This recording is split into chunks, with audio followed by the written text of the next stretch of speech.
चलो स्टार्ट करते हैं। ये वाला topic diploma in administration public, आज पब्लिक एडमिनिस्ट्रेशन खत्म करने का कोशिश करेंगे। ठीक है, बोलो डिफिनेशन क्या है पब्लिक एडमिनिस्ट्रेशन का। ठीक है ना, तो diploma in administration refer to the branch of public administration. बोलो ये पब्लिक एडमिनिस्ट्रेशन का एक ब्रांच है जो फोकस करती है process, policies, institutions aim accelerating economic growth, social change in developing countries. Diploma जो एडमिनिस्ट्रेशन है ना, वो डेवलपिंग पब्लिक एडमिनिस्ट्रेशन का एक ब्रांच है। इसका पर्पस क्या है? डेवलपमेंट एडमिनिस्ट्रेशन का पर्पस है डेवलपिंग कंट्रीज में तेजी से, एक्सेलरेटिंग का मतलब होता है तेजी से इकोनॉमिक ग्रोथ लाना, सोशल चेंज लाना, ताकि यहाँ पर भी डेवलप हो। इसी को डेवलपमेंट एडमिनिस्ट्रेशन बोला जाता है। डेवलपमेंट एडमिनिस्ट्रेशन को सबसे पहले किसने क्वाइन किया था? तो एक थिंकर है यूएल गोस्वामी। ये इंडियन स्कॉलर है। यूएल गोस्वामी जो है ये इंडियन स्कॉलर है। इन्होंने ही डेवलपमेंट एडमिनिस्ट्रेशन वर्ड को क्वाइन किया था 1955 में। द फर्स्ट यूज बोलो, ठीक है, नहीं फर्स्ट यूज बोलेंगे, क्वाइन तो किसी और ने किया था। ठीक है, फर्स्ट यूज जो डेवलपमेंट एडमिनिस्ट्रेशन टर्म को किसने यूज किया था? यूएल गोस्वामी। इनकी बुक का नाम है the structure of development administration in India. The structure of development administration in India. ठीक है, और ये आर्टिकल कब की? 1955 की। किसकी है? यूएल गोस्वामी की। फिर एक और थिंकर है जिसमें इस बार क्वेश्चन भी आया था। अच्छा, मैं तुम लोग को अगला बार पता नहीं कैसे नहीं गए थे, ये मेरे नोट में ये लो बुक लिखा हुआ है।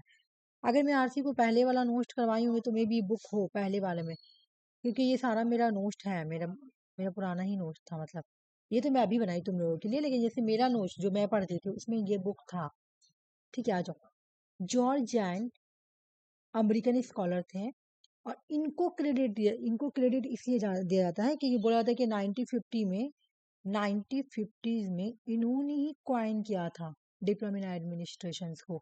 फिरल हैडी जो है ना, फिरल हैडी, ये भी डेवलपमेंट एडमिनिस्ट्रेशन के थिंकर है। तो ये बोलते हैं कि असल में अगर किसी को क्रेडिट देना है कि डेवलपमेंट एडमिनिस्ट्रेशन को क्वाइन किया है तो वो जॉर्ज जैंट है। ठीक है, इसलिए इन्हीं को फादर ऑफ डेवलपमेंट एडमिनिस्ट्रेशन बोला जाता है। अगर पूछा जाए कि फादर ऑफ डेवलपमेंट एडमिनिस्ट्रेशन कौन है, तो जॉर्ज जैंट है। ठीक है, और इनको फादर ऑफ डेवलपमेंट एडमिनिस्ट्रेशन बोला जाता है। इनकी बुक का नाम है development administration concept, goals, methods. 1979 की बुक है और ये जून का क्वेश्चन है, 2025 जून की क्वेश्चन है ये वाली। ठीक है, फिरल हैडी बोलते हैं कि जो जैंट है वो एक एक्चुअली में उनको ही क्रेडिट किया जाना चाहिए। उन्होंने ही सबसे पहले 1951 में डेवलपमेंट एडमिनिस्ट्रेशन को क्वाइन किया था। और सबसे पहली बार यूज किसने किया था? तो इंडियन स्कॉलर यूएल गोस्वामी, ये बोलते हैं फेरल हैडी। और फेरल हैडी भी कौन है? फेरल हैडी भी डेवलपमेंट एडमिनिस्ट्रेशन के एक थिंकर है। उसके बाद एक और आते हैं। अच्छा, इससे मोस्टली जो क्वेश्चन आता है ना ऐसे आता है, इनमें से कौन सा डेवलपमेंट एडमिनिस्ट्रेशन के थिंकर है? तो नाम भी याद करते चलो। फर्स्ट थिंकर का नाम लोग पढ़े हैं यूएल गोस्वामी जो कि इंडियन स्कॉलर है। सेकंड थिंकर का नाम है जॉर्ज जैन और थर्ड का नाम है एडवर्ड वेडनर। एडवर्ड वेडनर क्या बोल रहे हैं? Give the first conceptual definition of development administration. Development administration का जो कॉन्सेप्चुअल डिफिनेशन होता है ना, वो सबसे पहले किसने दिया था? तो एडवर्ड वेडनर ने ही दिया था। ठीक है, इन्होंने बोला कि डेवलपमेंट एडमिनिस्ट्रेशन है ना वो एक्शन ओरिएंटेड है, गोल ओरिएंटेड है एडमिनिस्ट्रेटिव सिस्टम में। तो अगर एग्जाम में क्वेश्चन आए कि डेवलपमेंट एडमिनिस्ट्रेशन को एक्शन ओरिएंटेड, गोल ओरिएंटेड किसने कहा है, तो वो हो जाएगा आंसर एडवर्ड वेडनर। एडवर्ड वेडनर जो है वो डेवलपमेंट एडमिनिस्ट्रेशन की जो डिफिनेशन देते हैं वो कॉन्सेप्चुअल डिफिनेशन देते हैं। वो क्या बोलते हैं? डेवलपमेंट एडमिनिस्ट्रेशन एक एक्शन ओरिएंटेड, गोल ओरिएंटेड है एडमिनिस्ट्रेटिव सिस्टम में। याद करो, इंपॉर्टेंट क्वेश्चन है, इवन ये क्वेश्चन आया हुआ भी है बहुत पहले। ठीक है, उसके बाद एक और थिंकर है जो कि जिसको बोलते हैं जोसेफ ला प्लाम्बरा। इनकी बुक जो है, अच्छा अगर एग्जाम में क्वेश्चन है कि डेवलपमेंट एडमिनिस्ट्रेशन को ब्यूरोक्रेसी करके कौन एक्सप्लेन किया है, तो वो हो जाएगा जोसेफ लापलाम्बरा। मैं इनका कॉन्सेप्ट इसलिए नहीं आई क्योंकि बुक में ही आया है कॉन्सेप्ट, तो फिर मेरे कॉन्सेप्ट आने से क्या फायदा। इनका बुक का नाम याद करो, ब्यूरोक्रेसी एंड डेवलपमेंट एडमिनिस्ट्रेशन। और अगर एग्जाम में क्वेश्चन आता है कि कौन बोलता है कि डेवलपमेंट एडमिनिस्ट्रेशन जो है वो ब्यूरोक्रेसी है, तो आंसर हो जाएगा जोसेफ लापलाम्बरा, क्योंकि उनके बुक में ही इन्होंने ऐसा बात बोला था, बुक में ही लिखा हुआ है कि ब्यूरोक्रेसी एंड डेवलपमेंट एडमिनिस्ट्रेशन, इन्होंने डेवलपमेंट एडमिनिस्ट्रेशन और ब्यूरोक्रेसी को लेकर अपने बुक में लिखा है। ठीक है, बुक का नाम क्या है, development bureaucracy and development administration. एक बार भाई देखो, हम लोग कितने बुक यहाँ पे पढ़े, 3 बुक पढ़े हैं ना, 3 बुक पढ़े हैं, और एक इन्होंने क्या बोला, ठीक है, 4 थिंकर पढ़े, 4 थिंकर हुआ ना, हाँ 4 थिंकर पढ़े, जिसमें से हम लोग 2 बुक पढ़े, structural of development administration in India और development administration concept goal and methods, और एक है डिप्लोमेट एडमिनिस्ट्रेशन को एक्शन ओरिएंटेड गोल ओरिएंटेड। किसने बोला है, तो एडवर्ड बिडनर ने बोला है। ब्यूरोक्रेसी एंड डिप्लोमेट एडमिनिस्ट्रेशन किसकी बुक है, तो जोसेफ लापलाम्बरा की बुक है। जॉन डी मॉन्टगोमेरी, ठीक है ना, मॉन्टगोमेरी जो है ये भी डिप्लोमेट एडमिनिस्ट्रेशन के थिंकर है। फिरेल हैडी, ये भी तुम्हारा डिप्लोमेट एडमिनिस्ट्रेशन के थिंकर है। अल्बर्ट वाटरसन, ये सब एग्जाम में आया हुआ, जो मैं टिक मार रही हूँ, ये सब प्रीवियस ईयर आया हुआ, मतलब 16-17 क्वेश्चन में तुम देखोगी तो ये सब आया हुआ है। ठीक है, जॉन डी मॉन्टगोमेरी, फिरेल हैडी, एल्बर्ट वाटरसन, ये लोग क्या है, ये लोग डिप्लोमेट एडमिनिस्ट्रेशन के थिंकर, जो कि पीवाई क्यू क्वेश्चन आ चुका है। बाकी जैसे यहाँ पे लिखा मिल्टन एस सॉरी मिल्टन जे एशमैन, ईशमैन, तो ये आया नहीं है, लेकिन ये भी डिप्लोमेट एडमिनिस्ट्रेशन के थिंकर है। लूशियन पाई भी डिप्लोमेट एडमिनिस्ट्रेशन के ही थिंकर है। मार्ले फैनोस, ठीक है, ये भी डिप्लोमेट एडमिनिस्ट्रेशन के थिंकर है। और उसके बाद एल्फ्रेड डैमंड, डैमंड डैमंड, ये भी क्या है, डिप्लोमेट एडमिनिस्ट्रेशन के थिंकर है। इरविन स्फेरडॉल, ये भी क्या है, स्फेरड लो, ये क्या है, ये भी डिप्लोमेट एडमिनिस्ट्रेशन के थिंकर है। William J Siffin, diplomat administration के थिंकर है।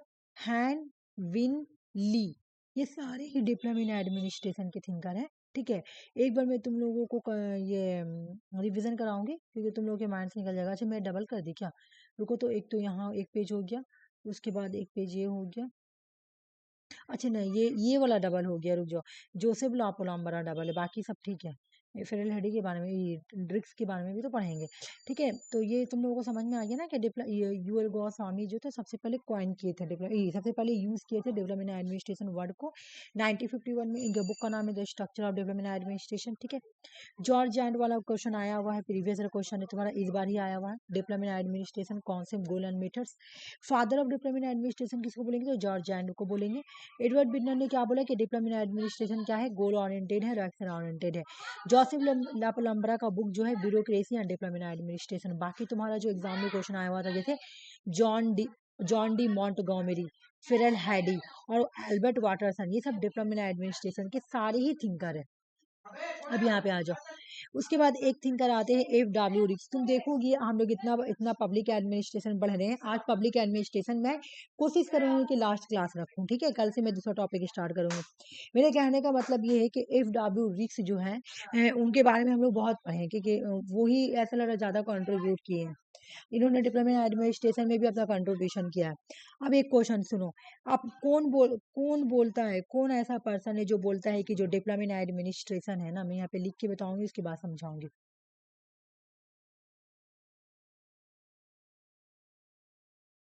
कौन बोलता है कि डिप्लोमेट एडमिनिस्ट्रेशन जो है ना, वो एडमिनिस्ट्रेशन ऑफ डिप्लोमेट है और डिप्लोमेट ऑफ एडमिनिस्ट्रेशन है। देख लो, मतलब ये एक तरीके से बोल रहे हैं एफ.डब्ल्यू. रिक्स जो डिप्लोमेट एडमिनिस्ट्रेशन है उसके 2 डायमेंशन है। एक डायमेंशन का नाम है एडमिनिस्ट्रेशन ऑफ डिप्लोमेट और दूसरे डायमेंशन का नाम है डिप्लोमेट ऑफ एडमिनिस्ट्रेशन। बस कुछ नहीं किया गया है, एक्सचेंज कर दिया गया दोनों को। देखो, पहले यहाँ पे एडमिनिस्ट्रेशन ऑफ डिप्लोमेट लिखा गया और यहाँ पर उसके बाद पहले डिप्लोमेट ऑफ एडमिनिस्ट्रेशन लिखा गया। ठीक है, तो अगर एग्जाम में क्वेश्चन आए कि डिप्लोमेट एडमिनिस्ट्रेशन को किसने बोला कि उसका 2 डायमेंशन है, या फिर ऐसे पूछे कि डिप्लोमेट एडमिनिस्ट्रेशन को किसने ये बोला कि डिप्लोमेट एडमिनिस्ट्रेशन जो है वो एडमिनिस्ट्रेशन ऑफ डिप्लोमेट है और डिप्लोमेट ऑफ एडमिनिस्ट्रेशन, ये किसने बोला, तो F.W. रिक्स ने बोला।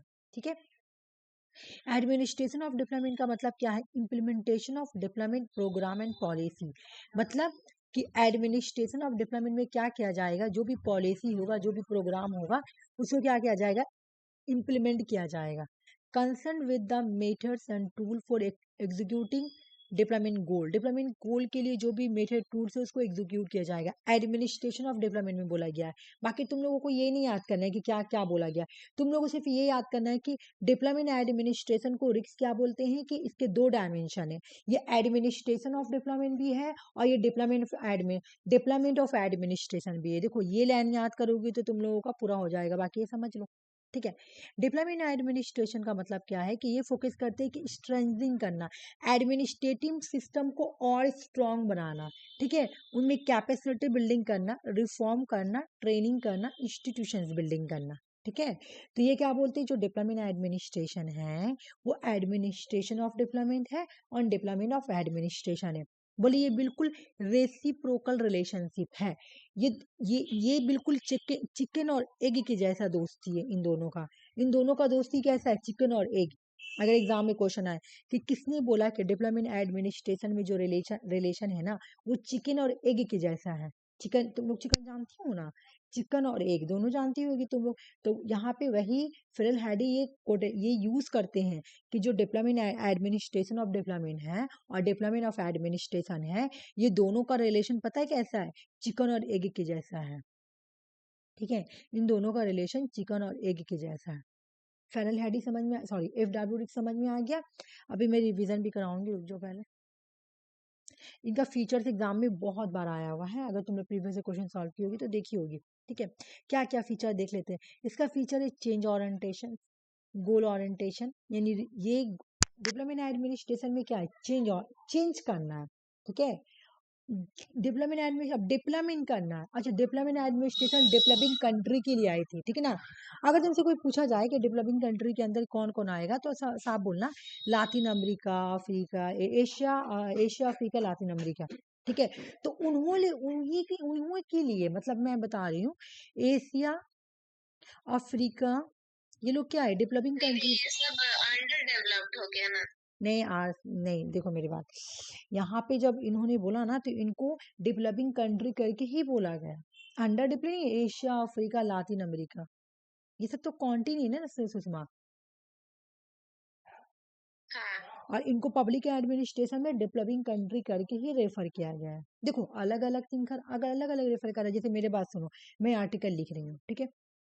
तो मैं आर्टिकल लिखूंगी तो मैं जैसे अभी एक आर्टिकल लिख रही हूँ, ठीक है, चलो फॉर एग्जांपल मैं दे रही हूँ कि मैं रशिया और यूक्रेन के इम्पैक्ट पे आर्टिकल लिख रही हूँ, ठीक है ना। तो मैं लिख रही हूँ कि इंडिया का इकोनॉमिक पे क्या क्या इम्पैक्ट पड़ा, तो मेरा पॉइंट ऑफ व्यू कुछ और रहेगा, दूसरा थिंकर लिखा उसका पॉइंट ऑफ व्यू कुछ और रहेगा, ठीक है। तो उसी तरह कि पब्लिक एडमिनिस्ट्रेशन का थिंकर कुछ और है डेवलपिंग कंट्रीज को लेकर, ठीक है। और जब हम लोग डिपेंडेंसी थ्योरी के बारे में देखेंगे, उन लोग का पॉइंट ऑफ व्यू आ रहा है, वो लोग तो 3 पार्ट में कंट्री को बांट दिए, डेवलप नहीं, डिपेंडेंसी तो 2 ही बांटे हैं, लेकिन वर्ल्ड सिस्टम थ्योरी में हम लोग क्या पढ़े थे कि 3 तरह की कंट्री है, डेवलपिंग, अंडर डेवलपिंग और डेवलप। लेकिन पब्लिक एडमिनिस्ट्रेशन में ये जो डेवलपमेंट एडमिनिस्ट्रेशन जो आया है ना, ये बिल्कुल ही डेवलपिंग कंट्रीज के लिए आया है। ये बुक में भी लिखा है, लक्ष्मीकांत बुक तुम लोग जाके पढ़ना, ये लक्ष्मीकांत से मैं आंसर बनाई हूँ, देखना जाके, लक्ष्मीकांत में ये बुक लिखा हुआ है, ये बात लिखा हुआ है कि जो डेवलपमेंट एडमिनिस्ट्रेशन आई है ना, या डेवलपमेंट थ्योरी जो आई है ना, वो डेवलपिंग कंट्री के लिए आई है। क्यों? क्योंकि डेवलपिंग कंट्री जो है ना, न्यू न्यू इंडिपेंडेंस हुई थी, न्यू न्यू डिकोलोनाइज हुई थी, उसकी वजह से। तो डेवलपिंग कंट्रीज के अंदर कौन आएगा, एशिया अफ्रीका। अच्छा एक एक मेरी बात सुनो, तुम उसको बिल्कुल रेफर नहीं कर सकती हो, तुम उसको गांठ नहीं बांध लोगी। हम तुमको ये स्टोरी भी सुनाई थी कि जब हम लोगों का क्लास एक बार हो रहा था, तो हम लोगों का क्लास में केडी सर हम लोग से एक बार क्वेश्चन पूछे थे, पूरा क्लास में लड़की लोग से पूछे थे कि बताओ डेवलपिंग कंट्रीज के अंदर क्या क्या आएगा, ठीक है।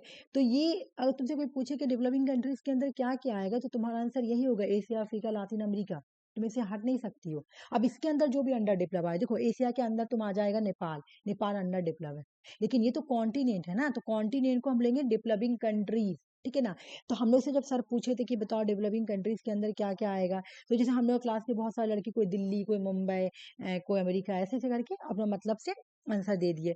और हम लोग से पूछे तो हम लोग बता दिए कि सर डेवलपिंग में एशिया अफ्रीका लातिन अमेरिका आएगा, क्योंकि हम लोग उस टाइम डेवलपमेंट एडमिनिस्ट्रेशन पढ़े हुए थे, तो हम लोग को पता था कि डेवलपमेंट एडमिनिस्ट्रेशन जो तो आई थी वो डेवलपिंग कंट्रीज के। अच्छा मैं यहाँ पे स्टोरी बता दे रही हूँ, देखो डेवलपमेंट जो एडमिनिस्ट्रेशन आई थी ना, यहाँ पे समझना, डिप्लोमेंट जो एडमिनिस्ट्रेशन आई थी ये मेनली किसके लिए आई थी मैं बता रही हूँ, ये मेनली आई थी डेवलपिंग कंट्रीज के लिए। ठीक है, डेवलपिंग कंट्रीज के अंदर कौन कौन आएगा अगर तुमको डेवलपमेंट एडमिनिस्ट्रेशन में पूछा जाए तो तुम बोलोगी एशिया, अफ्रीका और लातिन अमेरिका।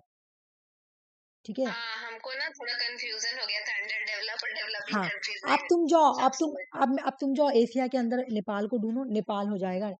ये तो कॉन्टिनेंट है ना, Asia continent, Africa continent, Latin America continent. Asia में तो चाइना हाँ, भी है ना, एशिया में तो चाइना भी इंडिया आ आ जाएगा। जाएगा हाँ, एशिया में। अच्छा अब मेरे बात आओ, एशिया में इंडिया। एशिया में तुम्हारा चाइना आ गया, एशिया में तुम्हारा इंडिया आ गया, एशिया में तुम्हारा नेपाल आ गया, तो नेपाल तो तुम्हारा अंडर डेवलप है, ये तुम्हारा बांग्लादेश भी अंडर डेवलप है। तो वैसे हम लोग नहीं ना रेफर करेंगे, यहाँ पे तो कॉन्टिनेंट को लेकर रेफर किया गया ना कि डेवलपिंग कंट्रीज, और डेवलपिंग कंट्रीज बोल के रेफर किया इन्होंने, मतलब जो थिंकर जो इन्होंने लिखा तो इन्होंने बोला कि जो डेवलपमेंट एडमिनिस्ट्रेशन थ्योरी है वो डेवलपिंग कंट्रीज के लिए है, like Asia, Africa and Latin America. इन्होंने ये 3 कंट्री के बारे में मेंशन किया है। ठीक है, डेवलपिंग कंट्रीज देखो जनरली वही होते हैं, जैसे तुम इनको दो, जो अंडर डेवलप, जो भी पीछे हैं, जो भी डेवलप नहीं हुए हैं, यहाँ पे होगा कहीं पे, रुक जाओ बेटे है, देखो यहाँ पे देखो, ये तुम अगर किसी पास लक्ष्मीकांत बुक होगा तो मैं ये तो मेरा लैंग्वेज में लिखा हुआ है, लेकिन पैटर्न यही, तुम लोग लक्ष्मीकांत का बुक देखना, सिर्फ तुम्हारे पास तो होगा लक्ष्मीकांत बुक। ठीक है, तुम जाके देखना, लक्ष्मीकांत में भी यही बात बोला गया है कि डिप्लोमेट एडमिनिस्ट्रेशन थ्योरी क्यों आई थी। स्टोरी समझना बहुत अच्छे से मैं बता रही हूँ। डिप्लोमेट एडमिनिस्ट्रेशन थ्योरी इसलिए आई थी क्योंकि अभी new new developing nation rise हुई थी। ठीक है ना, तो कौन है भाई डेवलपिंग कंट्रीज, देख लो, एशिया, अफ्रीका और लातिन अमेरिका। अब इसके अंदर जो भी अंडर डेवलप है, नेपाल आ रहा तुम्हारा, है ना, नेपाल है, उसके बाद तुम्हारा बांग्लादेश है, और भी बहुत सारी कंट्री जो कि अभी अभी अभी भी अंडर डेवलप कंट्रीज है ना, वो तो उसके अंदर आएगी। ये तो हम लोग पब्लिक एडमिनिस्ट्रेशन के पॉइंट ऑफ व्यू से पढ़े थे ना ये। ठीक है, बोला डिप्लोमेट एडमिनिस्ट्रेशन जो है, देखो मैं तो अभी पहले तुम लोग थिंकर पढ़ाई, जो कि क्वेश्चन आता है एग्जाम में, थिंकर पढ़ लिए, अब हम लोग फ्यूचर पढ़ेंगे, फ्यूचर एक एक करके याद करेंगे, एग्जाम में आता है। ठीक है, 2017-16 का क्वेश्चन में एग्जाम में आया हुआ है, और ये जैसे तुम लोग पीएससी क्वेश्चन देने गई तो पीएससी के लिए इंपॉर्टेंट है तुम लोगों का। ठीक है, बोला चेंज ओरिएंटेशन। ठीक है, करेक्टरिस्टिक्स ऑफ डेवलपमेंट एडमिनिस्ट्रेशन का फीचर्स क्या है, change orientation. Development administration change orientation है, वो बोलती है कि आप चेंज करो। ठीक है, पुराना ट्रेडिशनल अप्रोच को चेंज करो। ये गोल ओरिएंटेशन, रिजल्ट ओरिएंटेशन, इसका कुछ पर्पज है ना, ये कुछ रिजल्ट निकाल के ही दम लेती है, ये कमिटमेंट करती है कि हम ये करेंगे तो करेंगे। ये क्लाइंट ओरिएंटेशन है, क्लाइंट ओरिएंटेशन इसका एक फोकस होता है। ठीक है ना, जैसे हमको जो मार्जिनलाइज सेक्शन है उसको मुझे ऊपर करना है, तो ये कर कर दिखाती है। ठीक है, ये टेम्पोरल डायमेंशन है, मतलब ये टाइम ओरिएंटेशन, ये टाइम के अकॉर्डिंग काम करती है। सिटीजन पार्टिसिपेट ओरिएंटेशन, ये सिटीजन को भी क्या करती है, शामिल करती है। ये इनोवेटिवनेस है, ये नया नया इनोवेटिव करती है। ये इकोलॉजिकल पर्सपेक्टिव्स को सपोर्ट करती है। ठीक है, उसके बाद ये इफेक्टिव कोऑर्डिनेशन को सपोर्ट करती है। इसका फीचर क्या है, इफेक्टिव कोऑर्डिनेशन, इसका फीचर्स भी है, फीचर्स एग्जाम में आता नहीं है लेकिन ये हेडिंग आता है। ये रिस्पॉन्सिवनेस है, 10 फीचर्स है, एक एक करके याद करो। Change orientation, goal orientation, commitment, client orientation, temporal dimension, temporal dimension को टाइम ओरिएंटेशन बोलेंगे। सिटीजन पार्टिसिपेटिव ओरिएंटेशन, ठीक है, उसके बाद ecological perspective, effective coordination, responsiveness. ठीक है, ये हो गया तुम्हारा डेवलपमेंट एडमिनिस्ट्रेशन का थिंकर। अब हम लोग पढ़ेंगे कि डेवलपमेंट एडमिनिस्ट्रेशन आई क्यों थी, इसका आने का रीजन क्या था, वजह क्या था आने का। इमरजेंस, इसलिए मैं पूरा बदल लाई हूँ, कोई नहीं छोड़ी, development administration, emergence of development administration क्यों आई थी, इसका आने का पर्पस क्या था। तो ये 1950s और 1960s में आई थी पब्लिक एडमिनिस्ट्रेशन में। ठीक है, पोस्ट वर्ल्ड वार के बाद बहुत सारी कंट्री जो है ना डीकोलोनाइज हुई थी। जब डीकोलोनाइज हुई तो rapid emergence of newly independent nation. ठीक है, ए सिब्बी डोर बंद कर देना, अम्मी बात करी तो आवाज डिस्टर्ब हो रहा। ठीक है, वर्ल्ड वार 2 के बाद बहुत सारी कंट्री को देखा गया कि वो डीकोलोनाइज हुई। ठीक है ना, जब डीकोलोनाइज हुई तो एक प्रॉब्लम आया कि भाई न्यूली इंडिपेंडेंट नेशंस आए हैं, है ना। तो अब जब न्यूली इंडिपेंडेंट नेशंस आए, अगर तुमसे कोई पूछे कि बताओ डेवलपमेंट एडमिनिस्ट्रेशन का इमर्ज क्यों हुआ, तो तुम बोल सकती हो कि देखो भाई, डेवलपमेंट एडमिनिस्ट्रेशन जब आई तो उसका आने का वजह ये था कि वर्ल्ड वार 2 के बाद बहुत सारी कंट्री जो है वो डीकोलोनाइज होती है। डीकोलोनाइज का मतलब का न्यूली इंडिपेंडेंट नेशन, मतलब नया नया नेशन जो है वो आज़ाद होता है। जैसे इंडिया भी 1947 में इंडिपेंडेंसी मिली, बहुत सारी कंट्री को उस टाइम इंडिपेंडेंसी मिल जाती है, यानी बहुत सारी कंट्री डीकोलोनाइज हो जाती है ना, न्यूली इंडिपेंडेंट नेशन आ जाती है, ठीक है ना। अब क्या फोकस होता है पूरा वर्ल्ड का, एक global focus, nation building and socio economic development. अब सभी का फोकस एक रहता है कि जो न्यू न्यू कंट्री अभी जो न्यू कंट्री डिकोलोनाइज हुई है, जो न्यू इंडिपेंडेंट नेशन अभी बनी है, इमर्ज में आई है, उनको क्या करना है, उनका नेशन बिल्डिंग करना, उनका सोशो इकोनॉमिक डेवलपमेंट करना है, क्योंकि वो लोग बिल्कुल बैकवर्ड हो गई है। तो जो ट्रेडिशनल पब्लिक एडमिनिस्ट्रेशन है ना, उसको हटाना है, और डेवलपिंग कंट्रीज के लिए हम लोग को डायनेमिक नीड की जरूरत है, पुराना वाला नहीं चलेगा, ठीक है। तो देखो भाई, क्यों क्यों डेवलपमेंट एडमिनिस्ट्रेशन आने का फीचर्स क्या है। इन्होंने बोला कि जो पुराना ट्रेडिशनल पब्लिक एडमिनिस्ट्रेशन है, इन्होंने क्रिटिसाइज किया, बोला नहीं ये नहीं चलेगा, ठीक है ना। हेडिंग याद करना खाली, बाकी बोलो समझो, ठीक है ना। क्रिटिक्स ऑफ डेवलपमेंट एडमिनिस्ट्रेशन, पहला फीचर क्या है आने का, इन्होंने बोला कि नहीं भाई, जो पुराना ट्रेडिशनल पब्लिक एडमिनिस्ट्रेशन है ना, वो बहुत ही अच्छा नहीं है। क्यों? क्योंकि बोला कि over emphasis administrative process means, बोला कि जो पहले वाला ट्रेडिशनल पब्लिक एडमिनिस्ट्रेशन है ना, वो सिर्फ मीन्स पे फोकस करती थी, सिर्फ मीन्स पे। मीन्स का मतलब वो सिर्फ रूल्स और एफिशिएंसी के ऊपर फोकस करती थी, ठीक है। डेवलपमेंट गोल के ऊपर फोकस नहीं करती थी, सोशल इकोनॉमिक ट्रांसफॉर्मेशन के ऊपर फोकस नहीं करती थी, ठीक है ना। तो इस वजह से ट्रेडिशनल पब्लिक एडमिनिस्ट्रेशन को इन्होंने क्रिटिसाइज किया। तो बोला कि ट्रेडिशनल पब्लिक एडमिनिस्ट्रेशन को हटा के अब क्या लाना पड़ेगा, डेवलपमेंट एडमिनिस्ट्रेशन लाना पड़ेगा, ठीक है। फिर दूसरा बात क्या आया, दूसरा वजह क्या बना, रीजन क्या बना आने का, दूसरा रीजन ये बोला गया कि decolonisation and rise of developing nation, new new country decolonise हुई है, जैसे इंडिया भी डीकोलोनाइज उसी टाइम हुई थी। तो बोल रहा है कि जब कंट्री डीकोलोनाइज हुई, तो डेवलपिंग नेशन का राइज हुआ, डेवलपिंग नेशन का राइज हुआ। तो बोल रहा है कि emergence of new independent countries, नई नई कंट्री का इमरजेंस हुआ, जैसे एशिया में, अफ्रीका में, लातिन अमेरिका में, है ना। तो ये इन नेशन के लिए एक फेस करना था मैसिव चैलेंज। क्यों? क्योंकि ये लोग अभी अभी इंडिपेंडेंसी से हटे हैं, है ना। ये लोग अभी अभी डिकोलोनाइज हुए, तो यहाँ पे गरीबी था, पॉवर्टी था, इलिटरेसी था, वीक इंस्टीट्यूशन था, अंडर डेवलप थी, ठीक है। तो अब इन लोगों को, हम लोगों को ना थोड़ा ट्रांसफॉर्मेशन करना, थोड़ा इकोनॉमिक ग्रोथ करना इन लोगों को, ठीक है। वजह देखो, पहला वजह क्या था कि इन्होंने ट्रेडिशनल पब्लिक एडमिनिस्ट्रेशन को क्रिटिसाइज किया। दूसरा वजह था कि राइज ऑफ डीकोलोनाइज हुआ था, डीकोलोनाइज होने की वजह कर डेवलपिंग नेशंस का राइज हुआ था, ठीक है। यही में हम लोग से 4 क्वेश्चन पूछे थे कि बताओ तो डेवलपिंग नेशंस के अंदर क्या क्या आएगी, तो एशिया अफ्रीका लातिन अमेरिका, ठीक है। अब ये लोग क्या थी, ये लोग बिकॉज ये लोग अभी अभी इंडिपेंडेंट हुई थी, न्यूली इंडिपेंडेंट कंट्री थी, तो ये लोग बहुत गरीब थी, पॉवर्टी थी, इलिटरेसी थी, बिग इंस्टीट्यूशन था, अंडर डेवलपमेंट था, किसी तरह का डेवलपमेंट का कोई स्कोप वगैरह था नहीं। तब बोला गया कि अब इसके लिए हम लोगों को डेवलपमेंट एडमिनिस्ट्रेशन लाना ही पड़ेगा। एक तो क्रिटिक्स किया ट्रेडिशनल पब्लिक एडमिनिस्ट्रेशन को, दूसरा रीजन बताया कि decolonisation, rise of developing nation. फिर यूनाइटेड नेशन ने बोला कि हम भी हेल्प करेंगे, ठीक है। यूएन ने बोला, UN initiate development program, UN ने बोला कि हम डेवलपमेंट प्रोग्राम को स्टार्ट करेंगे and technical assistant and funding देंगे, जो अभी अभी कंट्री, अभी अभी जो नेशन आजाद हुई है, डिकोलोनाइज हुई है, जो पॉवर्टी है, ठीक है ना। तो encourage creation of national development के क्रिएशन के लिए इनको इनकरेज किया गया, किन्हें, डेवलपिंग नेशंस को, एशिया अफ्रीका लातिन अमेरिका को, कि आप लोग ना अपने कंट्री में ना एडमिनिस्ट्रेटिव रिफॉर्म कीजिए, ठीक है, और नेशन डेवलपमेंट के लिए आप लोग प्लान बनाइए, ठीक है। तो इसको यूएन ने इनकरेज किया, ठीक है। अब देखो, अभी यूएन जो फंड देता, पैसा देता, तो उसके लिए हम लोग को एक प्रोग्राम चाहिए, तो इसके लिए हम लोग को एक डेवलपमेंट एडमिनिस्ट्रेशन चाहिए। डेवलपमेंट एडमिनिस्ट्रेशन हम लोगों को बताएगी कि कैसे कैसे एडमिनिस्ट्रेटिव रिफॉर्म करना है, कैसे प्लान बनाना है, कैसे अपने कंट्री का नेशन डेवलपमेंट करना है, क्योंकि यूएन पैसा देने के लिए तैयार हो गई थी, ठीक है ना। फिर अमेरिका ने भी बोला कि हम एड करेंगे, मतलब एड मतलब हेल्प देंगे, ठीक है ना। अमेरिका ने भी बोला US extended economic and technical aid to developing countries as a part of the global war strategy. ये कोल्ड वार स्ट्रैटेजी, ये कोल्ड वार की स्ट्रैटेजी समझो, जो भी समझो, लेकिन इन्होंने बोला था कि हम डेवलपिंग कंट्रीज को फाइनेंशियली हेल्प करेंगे, आप लोग आगे बढ़े, हम आप लोग, लेकिन अब जब यूएस पैसा देगा तो उसके लिए आपको एक डेवलपमेंट एडमिनिस्ट्रेशन चाहिए। क्यों भाई? जो चला सके, जो आपको बता सके कि कैसे आप अपना रिफॉर्म को इम्प्लीमेंट करेंगे, कैसे सारा एडमिनिस्ट्रेशन सिस्टम को बिल्ड करेंगे, है ना। तो ये भी एक जरूरी बना। एक जरूरी बना कि क्रिटिसाइज किया गया पुराना पुराना वाला जो था वो सिर्फ रूल्स के ऊपर फोकस कर रहा था। दूसरा कि डीकोलोनाइज नई नई नेशन राइज हुआ था। तीसरा कि यूएन ने बोला कि हम हेल्प करेंगे तो वो पैसा देगा, तो उसका पैसा कौन।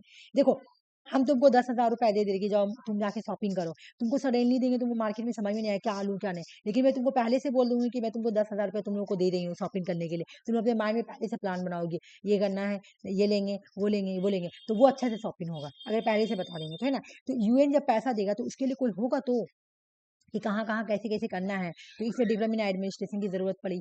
फिर यूएस ने भी बोला, तब यूएस ने भी बोला, तो फिर डेवलपमेंट एडमिनिस्ट्रेशन की जरूरत पड़ी। इन सब चीजों की वजह कर डेवलपमेंट एडमिनिस्ट्रेशन आने की एक वजह बनी।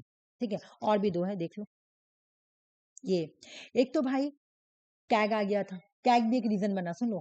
CAG establishment of competitive administration group आया 1960 में, ठीक है ना। American society for public administration को स्टैब्लिश किया गया। तो ये भी एक वजह बना, ये भी एक वजह बना डेवलपमेंट एडमिनिस्ट्रेशन आने के लिए। इसका एम क्या था कॉम्पिटिटिव का, क्या एडमिनिस्ट्रेटिव सिस्टम को स्टडी करना, डेवलपिंग कंट्रीज की एडमिनिस्ट्रेटिव सिस्टम को स्टडी करना, ठीक है ना। उनके स्पेसिफिक कॉन्टेक्स्ट को समझना, उनको डेवलप करना, ये सब तुम्हारा काम था कॉम्परेटिव एडमिनिस्ट्रेटिव ग्रुप का। कंपेरेटिवली स्टडी करना कि डेवलपिंग कंट्रीज में क्या क्या चाहिए, ये है ना। तो इसलिए इन्होंने स्टडी किया, तो इसके लिए भी जरूरत पड़ा कि डेवलपमेंट एडमिनिस्ट्रेशन होना चाहिए। फिर एक और क्या जरूरत पड़ा, देखो भाई, search for indigenous administrative model. मेरी बात सुनो, जब न्यूली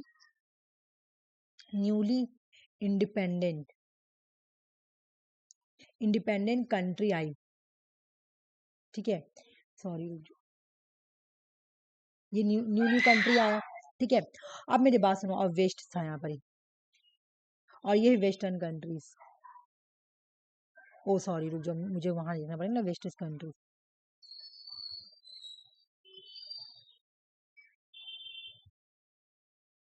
ये हो गया वेस्टर्न कंट्रीज। मुझे बताओ कि ये तो पहले से है ना वेस्टर्न कंट्रीज, तो वेस्टर्न कंट्रीज का तो ये तो पहले से हाई डेवलप कंट्री है, तो पहले से हाई डेवलप कंट्री है, हाई डेवलप्ड कंट्री। यहाँ पे जो मॉडल यूज हुआ है, यहाँ पे जो प्लान यूज करे जाएगा, डेवलप्ड कंट्री में जो प्लान यूज किए जा रहे हैं, डेवलप्ड कंट्री में जो भी रूल्स रेगुलेशन यूज किए जा रहे हैं एडमिनिस्ट्रेटिव रिफॉर्म के लिए, अगर वो चीज को हम यहाँ पे यूज करेंगे तो वो नहीं होगा फॉलो, क्योंकि वो कमजोर कंट्री। मेरी बात सुनो, अगर मैं बता रही हूँ, रुक जाओ। एक स्टूडेंट है जो कि प्राइमरी के लिए मेरे पास आ रही क्लास करने के लिए, ठीक है। एक स्टूडेंट है, मतलब ये एग्जांपल उतना अच्छा नहीं हो मैच खागा, चलो मैं फिर से दे रही हूँ, रुको। एक बच्चा 5 क्लास का है, ठीक है, और एक बच्चा 10 क्लास का है। तो मैं 10 का सिलेबस 5 क्लास के बच्चे को पढ़ा सकती हूँ? बताओ, हो सकता नहीं ना। उसी तरह वेस्टर्न कंट्रीज में जो मॉडल यूज हो रहे थे, ये तो पहले से ही हाई डेवलप इंडस्ट्रियलाइज कंट्री थी। तो यहाँ पे जो एडमिनिस्ट्रेटिव सिस्टम फॉलो हो रहा था, यहाँ पर जो प्लान फॉलो हो रहा था, तो हम वो प्लान को यहाँ पे नहीं यूज कर सकते हैं, न्यूली इंडिपेंडेंट कंट्री में यूज नहीं कर सकते। हम क्या बोले, इस गली में इतना आवाज आता है ना, तब तो पढ़ता लिखता है ना, बस गली में आके बस ये करे, तो बंद करने बोल।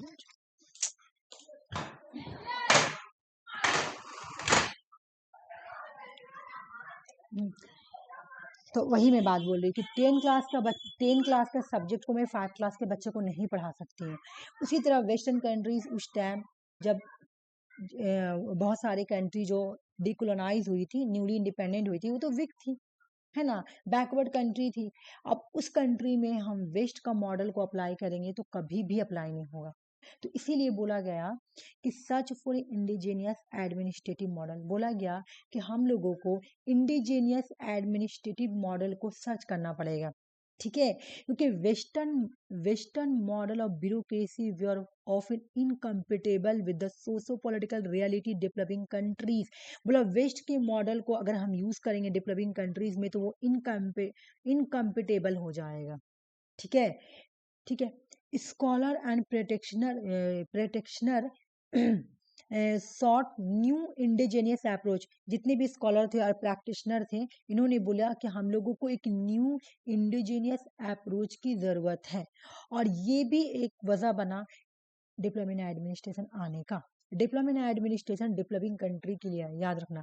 ये भी एक वजह बना जब बोला गया कि हम लोग वेस्ट वेस्ट के मॉडल को हम लोग डेवलपिंग कंट्रीज में अप्लाई नहीं कर सकते हैं, तब बोला गया क्यों ना हम लोग एक डेवलपमेंट एडमिनिस्ट्रेशन लाए, जो हम उसी तरीके से हम लोग क्या करेंगे, डेवलपिंग कंट्रीज में रिफॉर्म करेंगे, नेशन बिल्डिंग करेंगे, उनको और आगे बढ़ाएंगे, डेवलप करेंगे। ठीक है, तो ये सब वजह बना था डेवलपमेंट एडमिनिस्ट्रेशन आने का। ठीक है, तुम लोग मुझे बताओ पहले समझ में आया कि नहीं, बोलो। हाँ। एक बार मैं क्वेश्चन पूछ रही हूँ, तुम लोग मुझे बता देना है। बस यही स्टोरी है, डेवलपमेंट एडमिनिस्ट्रेशन में एक भी नहीं छोड़ी हूँ, बस यही स्टोरी है। थोड़ा बहुत अगर छूटा होगा तो अलग बात है, बट मैं छोड़ी नहीं हूँ, ज़्यादा कोशिश की हूँ, बस ये स्टोरी यही है। ठीक है, डेवलपमेंट एडमिनिस्ट्रेशन को सबसे पहले किसने क्वाइन किया था, सबसे पहले किसने यूज किया था, उसका नाम बताओ। UL Goswami. UL Goswami, UL Goswami. बिल्कुल, रुक जाओ, यूएल गोस्वामी। नाम था यूएल गो, ये इंडियन स्कॉलर है। ये इंडियन स्कॉलर थे। 1955 में इन्होंने यूज किया था। चलो बुक बताओ, 1955 में इन्होंने एक बुक लिखा था, बुक का नाम क्या था? Structure of development administration. हाँ, स्ट्रक्चर ऑफ,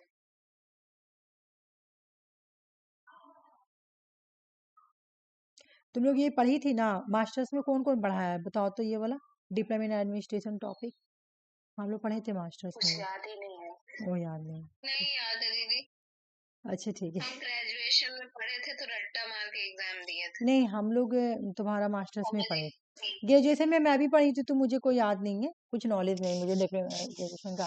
मास्टर्स में भाई मुझे थोड़ा बहुत याद है, केडी सर में लोग ये वाले चैप्टर पढ़ाए थे, तो वही क्वेश्चंस पूछे थे। तो हम लोग को मतलब हम लोग का थोड़ा सा मतलब टॉपिक में मैच खाता था तुम्हारा आयर से, तो वो और ये पढ़ते थे तो थोड़ा समझ में आ जाता था, थोड़ा बहुत समझ में आता था। ठीक है, structure of development administration, UL Goswami की बुक है, 1955 में लिखी गई थी। लेकिन इतना क्लियर मुझे अभी, मतलब जब मैं अपना सेल्फ स्टडी की तब से ही मुझे पता चला, मुझे पहले से नॉलेज नहीं था, मतलब मास्टर्स में मुझे ये सब नॉलेज नहीं हुआ था। ठीक है, अच्छा अब मुझे बताओ, जॉर्ज जैंट, ये दूसरा थिंकर है, थिंकर का नाम याद रखना। ठीक है, फादर ऑफ डेवलपमेंट एडमिनिस्ट्रेशन किसे बोलते हैं बताओ तो? George giant. ठीक है, इनका बुक का नाम बताओ। Development administration concept goal and method. Lakshmi ठीक बोली तुम, फादर ऑफ डेवलपमेंट एडमिनिस्ट्रेशन जो है। ठीक है, इनकी बुक का नाम है, क्योंकि ये इस बार 2023 जून का क्वेश्चन है, तो याद करना जरूरी है भाई।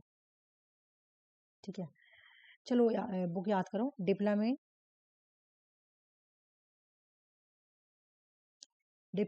Administration, development administration concepts goals and methods. और बुक कब की है? बुक है 1979। ठीक है, हो गया।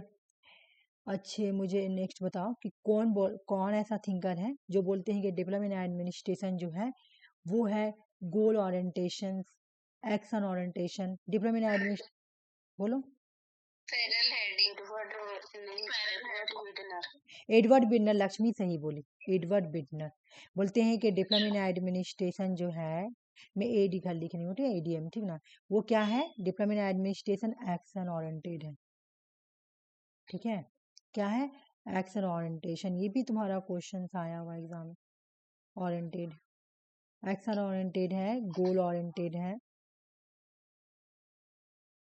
ठीक है, किसने बोला है? एडवर्ड विडनर ने बोला है।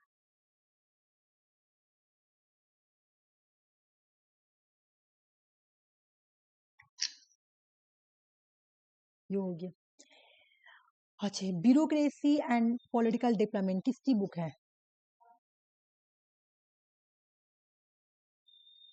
ब्यूरोक्रेसी,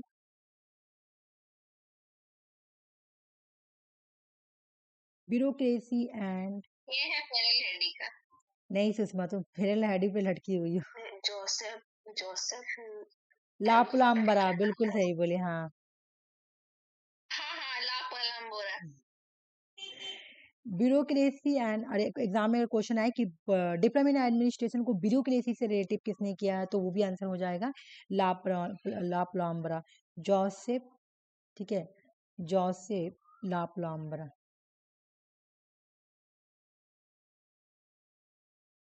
ठीक है, लापुलाम्बरा, ठीक है। बाकी तो ठीक है। अच्छा, अब नेक्स्ट क्वेश्चन बताओ कि कौन बोलता है कि जो डिप्लोमेट एडमिनिस्ट्रेशन है उसके दो डायमेंशन है, ठीक ना। एडमिनिस्ट्रेशन, हाँ, एडमिनिस्ट्रेशन ऑफ डिप्लोमेट में शॉर्ट में लिख, हाँ, एंड डिप्लोमेट ऑफ एडमिनिस्ट्रेशन, रिक्स बोलते हैं, रिक्स बोलते हैं। ये रिलेशन किससे बोल रहे हैं कि किस टाइप का रिलेशन है, चिकन और एग के जैसा रिलेशन है ना, ठीक है। हाँ बिल्कुल, चिकन और एग। एक बार मैं एक बार देख लेती हूँ ना कि इसका फीचर्स कौन कौन सा है। भाई फीचर्स है चेंज ओरिएंटेशन, तुम लोग को जो जो याद है बताओ। चेंज ओरिएंटेशन और क्या बोलिए, टाइम ओरिएंटेशन, एक minute, time orientation, commitment, commitment, हाँ, सिटीजन ओरिएंटेशन, सिटीजन ओरिएंटेशन,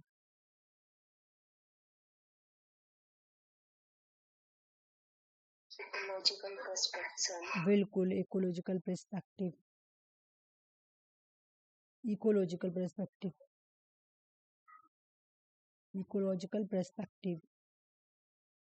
और बताओ, इफेक्टिवनेस, इफेक्टिव कोऑर्डिनेशन, बिल्कुल। 10 हुआ, देखा तो, इनोवेटिवनेस, क्या चीज, इनोवेटिवनेस, हाँ, इनोवेटिवनेस, हाँ हाँ, इनोवेटिवनेस, इनोवेटिवनेस। और बताओ, क्लाइंट ओरिएंटेशन, क्लाइंट ओरिएंटेशन, बिल्कुल।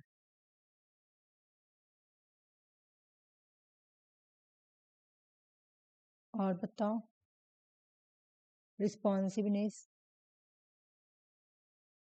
हाँ हो गया तो। हाँ हो गया 10। चलो बताओ मुझे, पहला के वसा क्या बना था आने का, इमरजेंसी पहला, कोई भी बोलो, जो भी बोल दो, कोई वैल्यू नहीं। क्रिटिक ऑफ ट्रेडिशनल एडमिनिस्ट्रेशन, हाँ ट्रेडिशनल था अप्रोचेस, उसको हटा के मतलब उसको क्रिटिक्स, क्रिटिक किया। पहला कि इन्होंने ट्रेडिशनल पब्लिक एडमिनिस्ट्रेशन को क्रिटिक किया क्योंकि ये क्या कर रही थी, सिर्फ रूल्स के ऊपर ही फोकस कर रही थी, है ना। क्रिटिक करती है हाँ ट्रेडिशनल पब्लिक एडमिनिस्ट्रेशन को।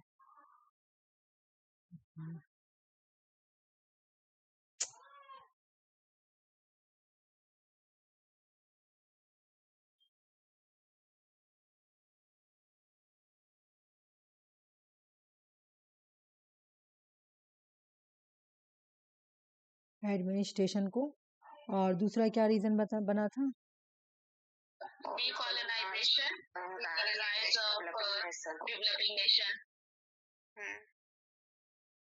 Decolonisation and rise of developing nation.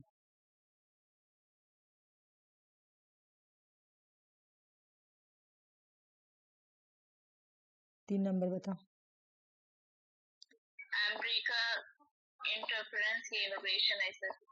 US ने एड किया था, यूएस एड करते हैं, उसके बाद यूनाइटेड नेशन जो है वो इन्वॉल्वमेंट होते हैं इसमें, है ना। यूनाइटेड नेशन जो है, यूनाइटेड यूएनओ है, यूएनओ यूएनओ जो है वो इन्वॉल्वमेंट होते हैं, इसमें इन्वॉल्व होते हैं। उसके बाद 5 नंबर में था तो, हाँ, इस्टाब्लिश, हाँ, establishment of comparative administrative group, जिसको हम लोग कैग बोलते हैं। यार ये कब आया था, 1960s में कैग आया था। उसके बाद 6 नंबर में क्या था कि बोला गया था कि इंडिजीनियस मॉडल रहना चाहिए, इंडिजीनियस मॉडल, सॉरी मैं आई छोड़ दी, आई एन छोड़ दी ना, indigenous, I N D I G N O U S, indigenous है ना, इंडिजिनियस एडमिनिस्ट्रेटिव मॉडल रहेगा। तो ठीक है, तो ये सब रीजन बना था डिप्लोमा इन एडमिनिस्ट्रेशन आने का। मैं नेक्स्ट स्टार्ट कर रही हूँ, ठीक है ना, छोटा सा, ज़्यादा बड़ा है नहीं, फिर पीडीएफ कंप्लीट हो जाएगा। रिवीजन हुआ, बताओ रिवीजन हो गया ना, कुछ मैं छोड़ी नहीं रिवीजन में, ठीक है।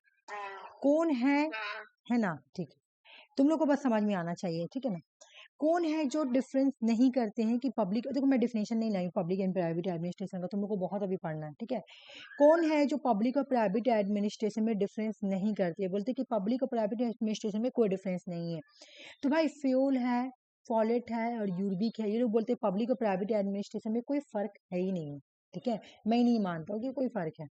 लेकिन कौन पर्सन है जो देखो जो बोलते हैं कि मैं यहाँ इसे ग्रीन कर दी हूँ इसलिए ना, तुमने समझ जाना, जो ग्रीन है वो पॉजिटिव बात बोल रहा है कि कोई फर्क नहीं है, और जो रेड है वो नेगेटिव बात बोल रहा है ना, बोले नहीं फर्क है, हम लोग भेदभाव करेंगे पब्लिक का, पब्लिक का काम अलग है और प्राइवेट का काम अलग है। ये लोग बोलते हैं कि पब्लिक का तो काम है तुम्हारा लोगों के लिए वेलफेयर करना, और प्राइवेट का काम है प्रॉफिट कमाना।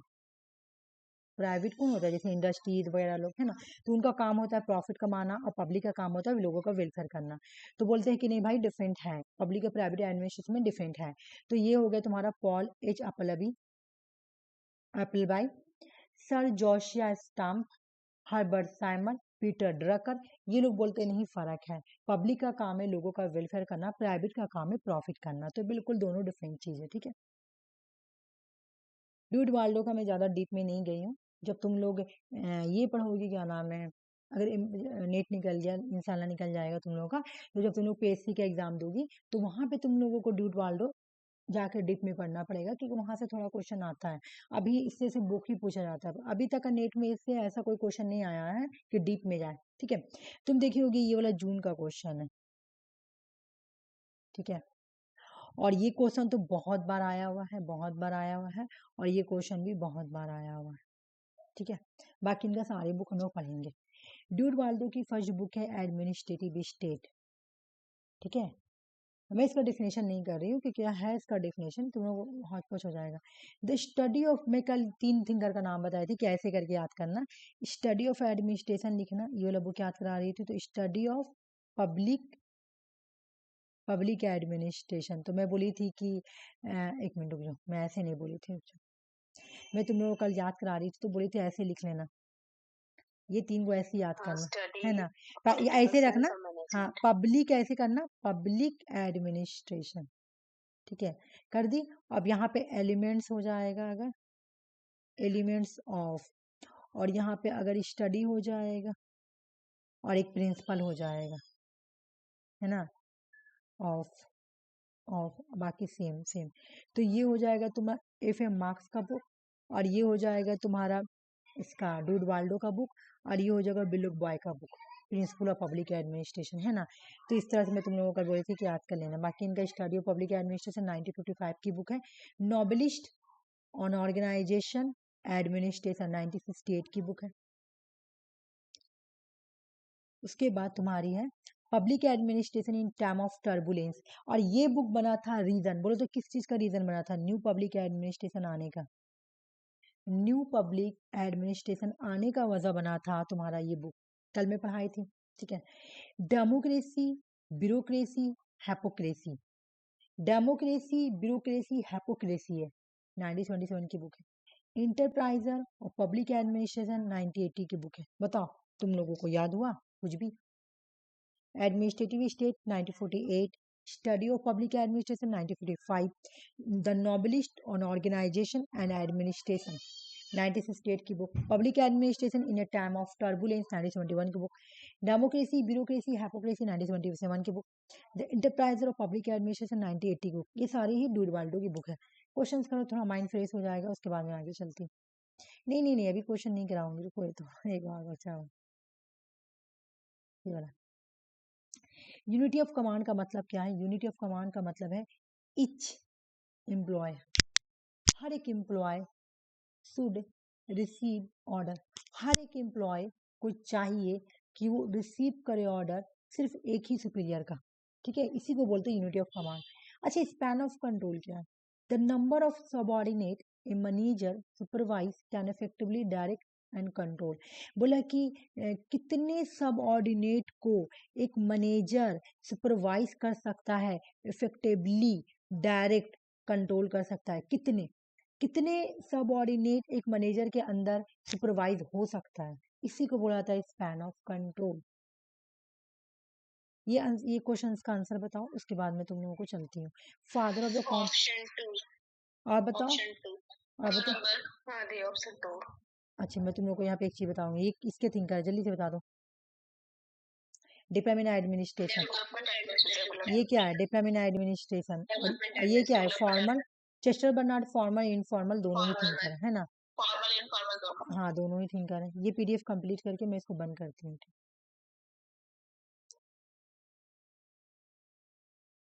अच्छा, पहले थोड़ा सा क्वेश्चन कराती हूँ, फिर वो पीडीएफ स्टार्ट करती हूँ। थोड़ा तुम लोग का माइंड ठीक हो जाएगा क्वेश्चन कराने से। चलो करो। न्यू पब्लिक एडमिनिस्ट्रेशन आने के लिए इसमें से कौन कौन सा रीजन बना था? कल मैं पढ़ाई हूँ ये वाला, अच्छे से करना, सोच समझ के करना। क्या क्या रीजन बना था भाई न्यू पब्लिक एडमिनिस्ट्रेशन आने का? सब बताना, सब थी क्लास में। अंजलि को तुमको ही बताना पड़ेगा। बताओ और बताओ। Option number 4। ठीक है आरसी, में तुम्हारा आंसर रख रही हूँ, ठीक है, आरसी का आंसर। और बताओ, कल मैं पढ़ाई थी न्यू पब्लिक एडमिनिस्ट्रेशन। ऑप्शन 4। और बताओ सुषमा और अंजलि, आंसर बताओ। मैं वीडियो डाल दी हूँ, अगर कोई नहीं देखा तो वो वीडियो ऑप्शन देखो। 4।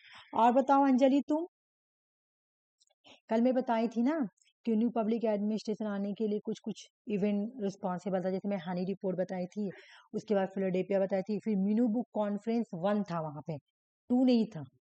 यहाँ 2 है। यहाँ 2 है, और 2 तो न्यू पब्लिक मैनेजमेंट में था, है ना? 2 न्यू पब्लिक मैनेजमेंट में था, तो ये तो हट जाएगा। तो ये तो हट जाएगा, जब बी हटा तो तुम्हारा आंसर बन गया ए और सी डी। एग्जाम में जब पढ़ा हुआ रहेगा तो तुम लोग इजीली आंसर सॉल्व कर लोगी, ठीक है। और ये भी मैं पढ़ाई थी टाइम ऑफ टर्बुलेंस। अभी बताओ ये किसका बुक था? Public administration in time of turbulence, dude Waldo का, ठीक है। इसीलिए मैं पूरा रिवीजन कराते ही चल रही हूँ। चलो, चेस्टर बर्नार्ड पढ़ाई थी, इसमें से कौन कौन सा चेस्टर बर्नार्ड का है? इजीली तो सॉल्व कर लोगी तुम लोग। Option number 2। और कौन बोलना चाहेगा? बोलो, अंजलि बोलो। उस दिन पढ़ाई थी कि एक्सेप्टेंस थ्योरी ऑफ अथॉरिटी या जॉन ऑफ इंडिफरेंस किसका है? चेस्टर बर्नार्ड का है। कंट्रीब्यूशन सैटिस्फैक्शन इक्विलिब्रियम किसका है? चेस्टर बर्नार्ड का है। हाँ, साइमन का है, ये बिल्कुल हट जाएगा, ये साइमन का है। और फंक्शन ऑफ द एग्जीक्यूटिव इनका बुक है। ये 3 हो गया। एबीसी बहुत अच्छा तुम लोग की, ठीक है, वेरी गुड एबीसी। अच्छा, इसका मैं आंसर नहीं लिखी हूँ, लो ये वाला करो, मैं सॉर्ट कर देती हूँ थोड़ा। ये करो, कल ये वाला कराई हूँ तुम लोगों को, इसलिए मैं बार बार कल डेट भी तुम लोगों को। ऑप्शन 2। ऑप्शन 2। और बताओ, और कौन बताएगा? ऑप्शन 2। बोलो, और कौन बताएगा? अंजलि तुम बताओगी? चलो, डायकोटोमी का डेट बताओ, ये वाला कहाँ गया? 1887 to 1926। हाँ बिल्कुल, 1887 से 1926। पॉलिटिक्स एडमिनिस्ट्रेशन डायकोटोमी ना, पहला आ गया। फिर प्रिंसिपल ऑफ पब्लिक एडमिनिस्ट्रेशन तुम्हारा ये वाला हो गया। एरा ऑफ चैलेंज, हाँ एरा ऑफ, उसके बाद तुम्हारा चैलेंज आएगा ना, चैलेंज करने वाला पीरियड, तो ये हो गया। फिर उसके बाद उसका आइडेंटिटी खत्म हो जाती है, तो ये वाला पीरियड। और लास्ट में पब्लिक पॉलिसी वाला जो आएगा वो 1971, ठीक है। बिल्कुल तुमने सही बताई। अरे ये मैं गलत की, इसका आंसर ला दी, देख रही हो। चलो ये बताओ, री इन्वेंटिंग गवर्नमेंट किसका? कल मैं, हाँ हाँ कल पढ़ाई थी ना, री इन्वेंटिंग गवर्नमेंट किसका है? ये बुक न्यू पब्लिक मैनेजमेंट का आने का रीजन बना था, है ना। ऑसब्रेन एंड गैबरन ने ये बुक लिखा था।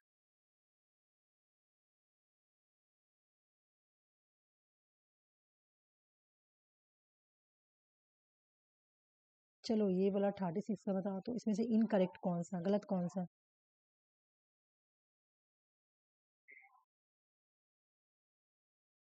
Option number 3। 3 नंबर बताओ, मैं तुम लोग को ये वाला स्टोरी बहुत अच्छे से बताती हूँ कि फॉर्मल थिंकर हो गया तुम्हारा कौन भाई, जितने भी क्लासिकल थिंकर हैं। इनफॉर्मल कौन हो गया भाई, इनफॉर्मल हो गया human relation, Chester Barnard. Human relation theory. Chester Barnard नहीं, चेस्टर बर्नार्ड दोनों होंगे सुषमा। चेस्टर बर्नार्ड फॉर्मल भी कहलाएंगे, विकेट है, हाँ, इनफॉर्मल भी एल्टन कहलाएंगे, मायो है। हाँ। यहाँ पे ह्यूमन रिलेशन थ्योरी हो गया, या तुम्हारा एल्टेन मायो हो गया, रेने स्लेकर, ये लोग सब आएंगे, जितने भी ह्यूमन रिलेशन थ्योरी वाले थे सब आएंगे। और यहाँ पे क्या बोला कि ह्यूमन रिलेशन थ्योरी में informal element do not play important role. Human relation theory ही इनफॉर्मल थ्योरी है भाई, तो वो बोला कि नहीं, इनफॉर्मल एलिमेंट होना ही नहीं चाहिए, गलत है। मैं हमेशा ही बोला तुम लोग ऐसे ही पढ़ाती हूँ कि फॉर्मल आ गया क्लासिकल थिंकर, इनफॉर्मल आ गया ह्यूमन रिलेशन थ्योरी एल्टेन मायो, और फॉर्मल और इनफॉर्मल किसको बोलेंगे, दोनों चेस्टर बर्नार्ड, क्योंकि ये इंसान, ये ह्यूमन के बारे में भी बोलते हैं और ऑर्गेनाइजेशन के बारे में भी बोलते हैं। जबकि ह्यूमन रिलेशन थ्योरी में सिर्फ ह्यूमन के साइकोलॉजी की स्टडी किया गया, उनके वैल्यू के बारे में, उनके ऑर्गेनाइजेशन के बारे में उन्होंने फोकस नहीं किया था ह्यूमन रिलेशन थ्योरी में, इसलिए वो इनफॉर्मल हो गया, ठीक है। और क्लासिकल थिंकर वाले सिर्फ ऑर्गेनाइजेशन के बारे में स्टडी करते हैं, इसलिए वो क्या हो गए, फॉर्मल हो गए, ठीक है, समझ में आ गया। लेकिन चेस्टर बर्नार्ड ने ऑर्गेनाइजेशन के बारे में भी बात किया, और तुम्हारा ये लोगों के बारे में, मतलब ह्यूमन के बारे में भी बात किया, तो इसलिए वो फॉर्मल इनफॉर्मल दोनों है, बोथ है, ठीक है।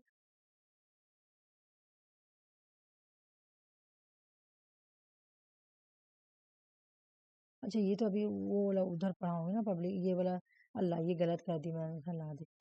चलो ये करो। अच्छा ये नहीं पढ़ाएंगे तो तुम लोग कैसे करोगे, रुक, ऊपर नीचे हो गया, ये तुम लोग को बड़ा कर दे रही हूँ, करो। इसका ना यहाँ पे आ गया, ठीक है, ये वाला। Option number 2। और बता, 2 नंबर। है ना, एक मिनट रुक जाओ।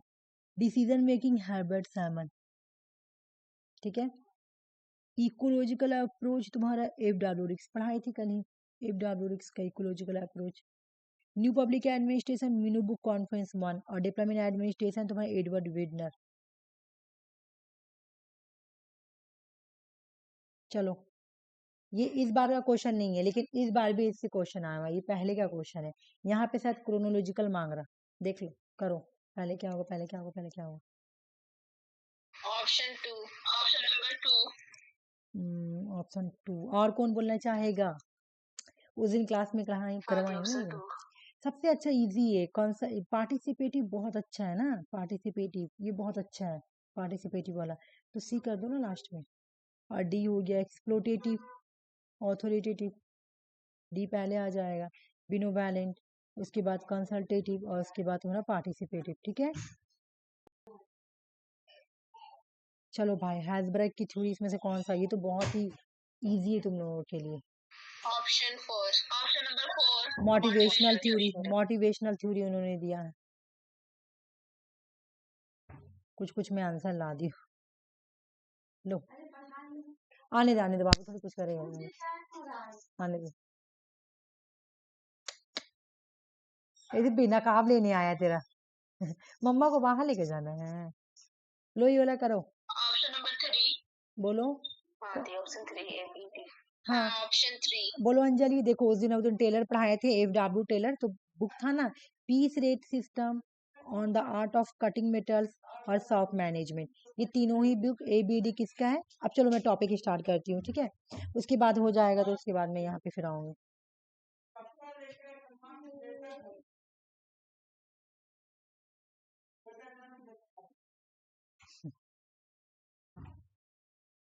अच्छा मैं उस दिन तुम लोगों को दी थी ना, तो वहां पे सैलरी नहीं लिखा हुआ था, तो इसलिए मैं ये वाला दी थी, ये भी मेरा बना हुआ था, तो मैं इसमें डाल ही दी, ठीक है, तुम लोग देख लेना। आ जाओ, फॉलिट पढ़ते हैं। एमपी फॉलिट जो होती है ना, वो किस किस चीज के बारे में अपना कंट्रीब्यूशन देती है, ये हम लोग देखेंगे। उन्होंने कंस्ट्रक्टिव कॉन्फ्लिक्ट के बारे में भी अपना थ्योरी दिया है, उन्होंने कोऑर्डिनेशन के बारे में भी अपना थ्योरी दिया है। एक मिनट को, तो मैं कोऑर्डिनेशन वाला पीडीएफ रखी, चलो, ठीक है। उसके बाद इन्होंने पावर, ऑथोरिटी और कंट्रोल के बारे में भी थ्योरी दिया है, इन्होंने लीडरशिप के बारे में भी थ्योरी दिया है। तो एक एक करके हम लोग पढ़ेंगे। पहले इनका बुक पढ़ो, बहुत इंपॉर्टेंट है बुक, 4 बुक है, 4 बुक, एक है the speaker of the house of the representative. हम लोग इतना सारा थिंकर पढ़े, कोई का भी ऐसा बुक है the speaker of the house of the representative? नहीं। एमपी फॉलेट की ही ऐसा बुक है। The new state, creative experience, dynamic administration, ये सारी बुक किसकी है? फॉलेट की है, मेरी पार्कर फॉलेट की है। ठीक है। The speaker of the house of representative, the new state, creative experience, dynamic administration, ये सारी बुक किसकी है? तो एमपी फॉलेट की बुक है। ठीक है, माइंड में रख लो। मुझे पहले बताओ बुक कौन कौन सी है, एक बार तुम बताओ, बुक का नाम बताओ, कौन बोलेगा? Creative experience. हाँ बोलो। सबसे पहले ये हाँ क्रिएटिव एक्सपीरियंस भी हो जाएगा, न्यू स्टेट होगा, डायनामिक एडमिनिस्ट्रेशन, हाँ creative speaker experience. Of the house of representative. हाँ ठीक है। और कोई बोलना चाहेगा? एक बार तुम लोग देख लो। देखो आरसी सही बोली। The speaker of the house of representative, the new state, creative experience, dynamic administration. Speaker of the house of representative, US में ना हाउस ऑफ रिप्रेजेंटेटिव। ठीक है। New state, creative experience, dynamic administration, ये सब आ जाओ। इन्होंने कंस्ट्रक्टिव कॉन्फ्लिक्ट के बारे में बोला है। फॉलेट आर्ग्यू करती है कि conflict as a natural and inevitable part of life. बोला कि कॉन्फ्लिक्ट, इनविटेबल का मतलब क्या? इनविटेबल का मतलब इसके बिना तुम नहीं रह पाओगे।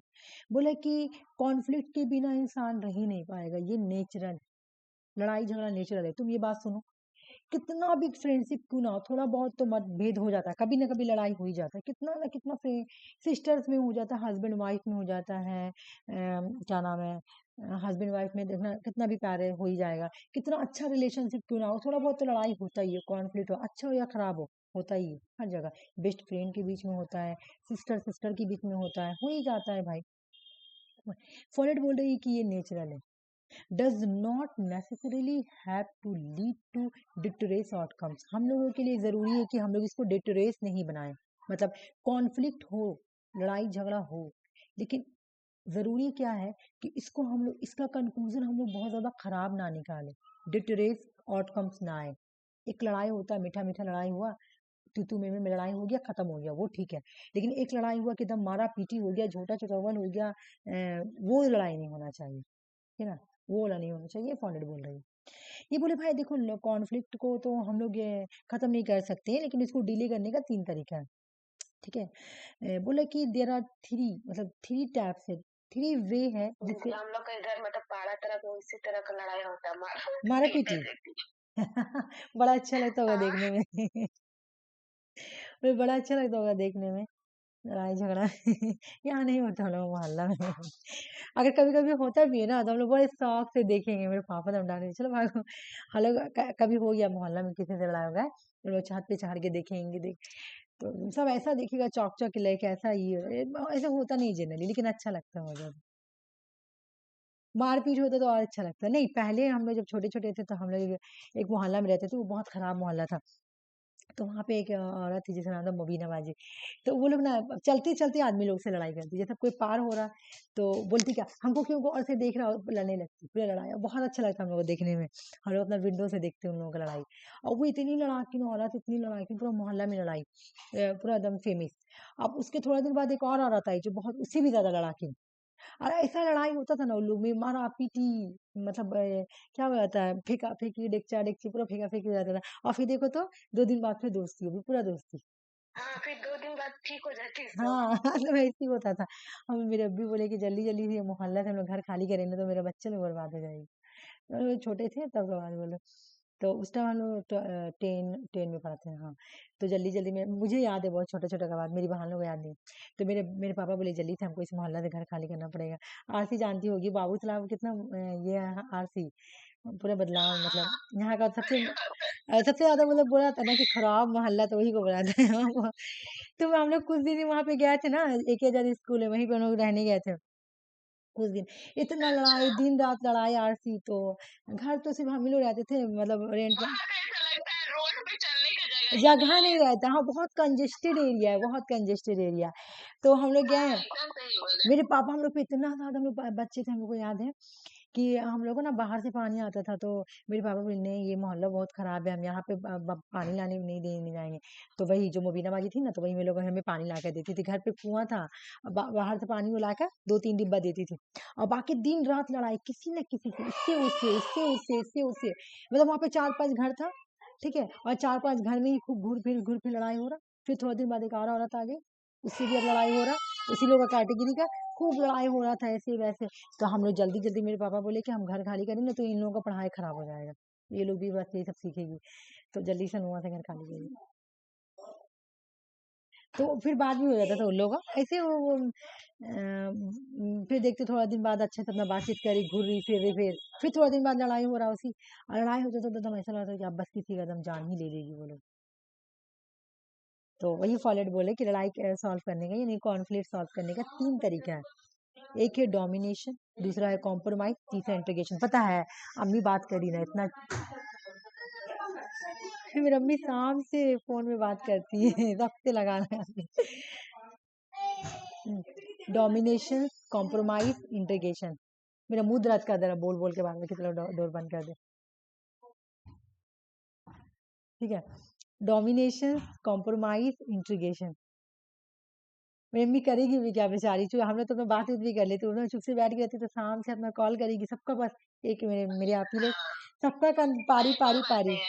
हाँ, नहीं हो रहा है, आवाज नहीं नहीं ना आ हो रही रहा कुछ चिल्ला के बात करती हूँ, हमको लगा डिस्टर्ब हाँ, हो रहा आवाज नहीं आ रहा है, वो है। नहीं आ रहा, हमको लगा आ रहा। हाँ, मेरे को तो वैसे हॉल में आवाज बात नहीं आ रहा करती है, मतलब उनको दिन नहीं लगता है ना, अकेला रहती, किससे बात करेगी, हम लोग अपना बिजी रहते हैं, बेचारी बैठ क्या के रहती। करेगी। हाँ, हाँ तो वो क्या करती है मेरी अम्मी, शाम से बैठती है मेरी अम्मी, ऐसे हम लोग अगर फ्री रहते जैसे क्लास में होते तो हाँ, बैठ के हमें बात ये करते ना हैं। फोन लगा हाँ, के दे देते थे। अम्मी, तो मेरी अम्मी भी बात करती है, टीवी देखने के लिए बोलते हैं, तो अभी मेरा मतलब बाबू बहुत ले लेता है मोबाइल, तो अम्मी को अभी, मेरी अम्मी अभी नहीं देखती रात में, लेकिन टीवी देखती है, हम लोग देते हैं देखने के लिए, कि हम लोग तो अपने अपने बिजी रहते हैं, वो चुप से बैठ के रहती है। लेकिन शाम से अभी मेरी अम्मी है क्या काम, जैसे मैं पहले मेरी आपी कन कॉल करेगी, बड़े आपी कन, मझली आपी कन, फिर मेरे भाभी लोगन कॉल करके बात करेगी, फिर अपनी बहन लोगन कॉल करेगी, सब बहन का एक एक करके, माशाल्लाह ढेर सारे बहन है, सब पर बात करेगी, अपना करते करते रात हो जाता है।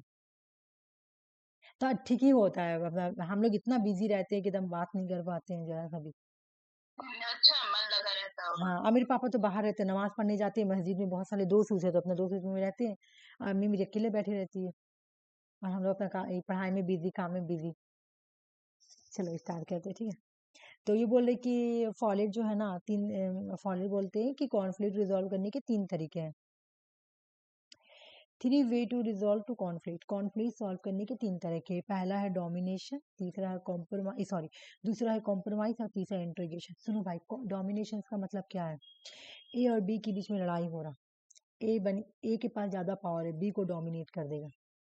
तो ये जो कॉन्फ्लिक्ट का रिजॉल्व करने का तरीका है ना, ये जो रिजॉल्व करने का तरीका है ना, कुछ दिन के लिए, ठीक है, ये रिजॉल्व कुछ दिन के लिए होगा। क्यों भाई, क्यों कुछ दिन के लिए होगा, बोला कि अभी तो रिजॉल्व हो जाएगा, डोमिनेशन दिखा के रिजॉल्व हो गया, लेकिन जब बी पावर में आएगा ना, जब बी पावर में आएगा ना, फिर ए पे अटैक करके फिर कॉन्फ्लिक्ट स्टार्ट कर देगा, तो ये कुछ दिन के लिए। फिर बोला कॉम्प्रोमाइज, बोला ए और बी के बीच में लड़ाई हो रहा, तो कॉम्प्रोमाइज करेगा, ठीक है ना, ए बी के साथ कॉम्प्रोमाइज कर लेगा, चलो कर ले कॉम्प्रोमाइज, लेकिन इनमें से अगर कोई एक ज्यादा होगा, तो वो कभी इस बात को डाइजेस्ट नहीं करेगा कि मैं उसके साथ क्यों कॉम्प्रोमाइज करूं, मैं तो ज्यादा हूं ना उससे, मैं उसकी बात क्यों मानूं, तो फिर वो आएगा उसे लड़ने के लिए बी से, तो ये भी अच्छा नहीं है। इंटीग्रेशन बेस्ट, ये बेस्ट, क्यों, बोले इंटीग्रेशन में क्या होता है, सब कोई साथ मिलकर, सबकी सहमति से, पॉजिटिव नेगेटिव देखकर आ- आमने सामने आएंगे, बोलेंगे चलो हम लोग इंट्रीगेशन कर लेते हैं, लड़ाई खत्म करके हम लोग इंट्रीगेशन कर लेते हैं, वो सबसे बेस्ट इंट्रीगेशन होता है। फॉलेट बोल प्रपोज कहती है कि conflict should be resolve through the integration, conflict को अगर आपको रिजॉल्व करना है तो वो इंट्रीगेशन के थ्रू करो, जहाँ पे दोनों पार्टीज मैनुअली बेनिफिशियल सोल्यूशन निकालेंगे, जहाँ पे दोनों बैठकर, अच्छा से बैठ कर बोलेंगे, देखो थोड़ा फायदा, मतलब बैठ के, मतलब दोनों का ही हामी होना चाहिए, कोई कॉम्प्रोमाइज वगैरह नहीं करेंगे, ठीक है, rather than through the domination, ना यहाँ पे कॉम्प्रोमाइज होगा ना डोमिनेशन होगा, बल्कि दोनों का ही फायदा होगा। कॉम्प्रोमाइज में क्या होता है मैं बता रही हूँ, सुनो, जैसे कि एक आदमी कमजोर रहता है ना, तो बी एक कमजोर है और एक ज्यादा है, तो एक आदमी ना कॉम्प्रोमाइज कर लेगा, छोटा, वही डोमिनेशन टाइप का ही हो गया ये भी। अगर ये कॉम्प्रोमाइज कर लेगी तो इसको बार बार ये बात दिखेगा कि मैं क्यों कॉम्प्रोमाइज करूँ, है मैं इससे क्यों, अगर ज्यादा वाला को कॉम्प्रोमाइज किया तो इसको लगेगा अरे मैं तो ज्यादा हूँ, मैं क्यों करूँ कॉम्प्रोमाइज उसके साथ। कम वाला कॉम्प्रोमाइज किया तो जब इसके पास आएगा पावर तो इसके पास हमला कर देगा। ठीक है, तो ये दोनों ही अच्छा नहीं है, बल्कि इंट्रीगेशंस में दोनों साथ बैठ के अच्छे से बातचीत करके, जैसे देखो यहाँ पर भी क्या हो रहा है, जैसे हस्बैंड वाइफ की कहानी ले लो, ए और बी, ये है हस्बैंड वाइफ, तो ए और बी में लड़ाई हो रहा, मतलब ऐसा तो होता नहीं है कि ऐसा होता नहीं है, ये गलत ही हो जाएगा कि ऐसा थोड़ी होगा कि हस्बैंड अगर डोमिनेशन दिखा रहा है तो बी भी बाद में पावर में आएगी तो वो डोमिनेशन दिखाएगी, ये तो बिल्कुल इलॉजिकल है। मतलब ये लड़ाई पे ठीक बैठ रहा है कि ए और बी के बीच में लड़ाई हो रहा, तो ए का पास पावर जाता था तो बी को मार के गिरा दिया, अब बी के पास पावर आएगा तो बी फिर इसको मारेगा, फिर से लड़ाई स्टार्ट हो जाएगा।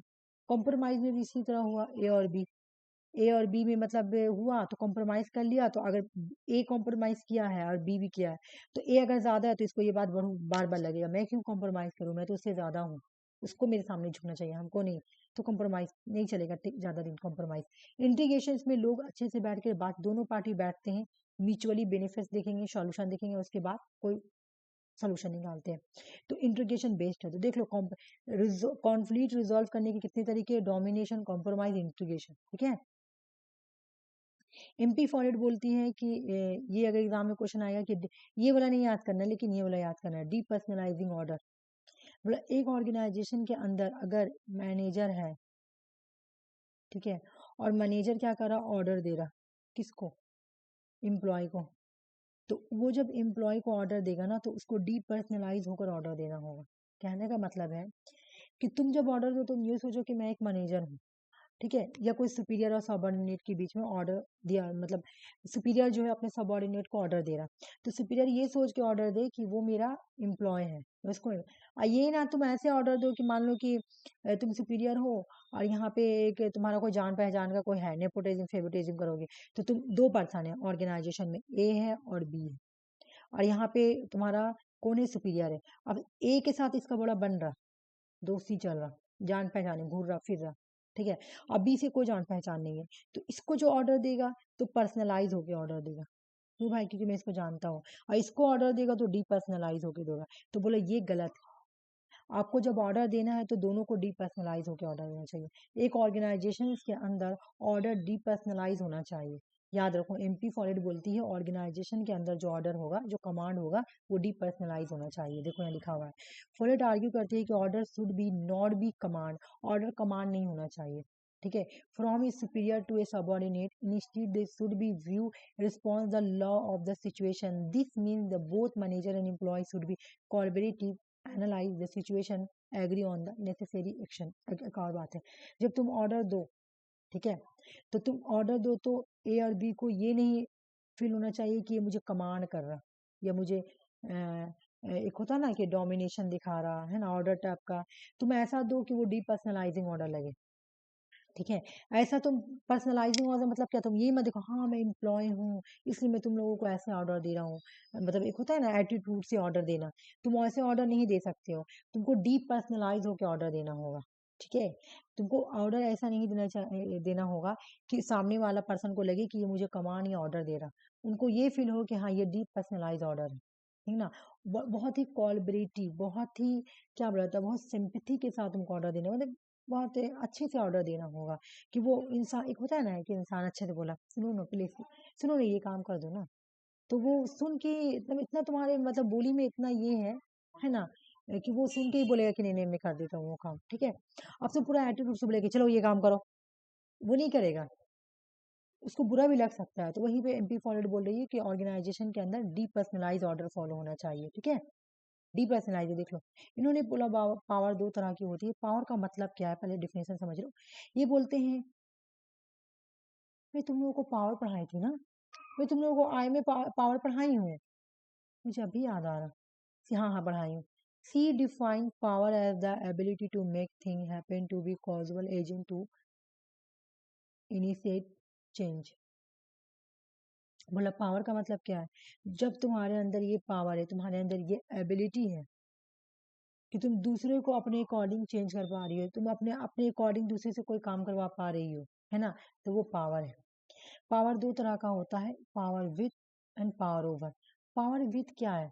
पावर विथ मतलब पावर ओवर जो है ये कोहर्शन, तुम किसी को मार कर पीट कर बोल रही हो, मतलब एक होता है ना ऑर्डर देकर, कोई तुम्हारा बात इसलिए माना क्योंकि वो तुमसे डरता है ना, वो हो गया कोहर्सिव पावर। कोई तुम्हारा बात इसलिए माना क्योंकि तुम्हारी बात में बहुत ज्यादा बात में बहुत ही पॉलिट, बहुत ही मतलब मिठास है, बहुत ही मेलोडीज है तुम्हारी आवाज में, तुम बहुत अच्छे से बोल रही हो, तुम्हारे अंदर वो पावर है कि तुम लोगों को मैनिपुलेट कर पा रही हो, है ना। प्लीज ये काम कर दो ना। तुम जाकर एक पर्सन को बोलना बहुत रूडली है ये काम करो तो मार देंगे, तो अगर वो डर गया तो हो सके तुम्हारे डर से कर दे, तो पावर विथ हो गया। लेकिन तुम एक पर्सन को बोलो प्लीज ये काम कर दो ना, तो वो हो गया power over, sorry power with. Power with में कंफ्यूज कर दी, पावर विथ अच्छा है, पॉजिटिव, यहाँ पे अच्छा से बोला जाता है, पॉलिटली बोलो, है ना, सॉफ्टली किसी को बोलो, वो पावर विथ। मैनिपुलेट करो, तुम्हारे अंदर वो पावर है कि तुम लोगों को मैनिपुलेट कर पा रही। चलो यहाँ पे मैं एग्जांपल देती हूँ, जैसे जो टेररिस्ट ग्रुप होते हैं तो वो क्या होते हैं, जो टेररिस्ट ग्रुप होते हैं, इस तरह का जो एक्सट्रीम्स ग्रुप होते हैं, देखो टेररिस्ट ग्रुप एक्सट्रीम्स ग्रुप दोनों ही सेम होता है। एक्सट्रीम्स किसको बोलते हैं? जो एक ही आइडियोलॉजी को फॉलो करें, तो वो क्या करेंगे,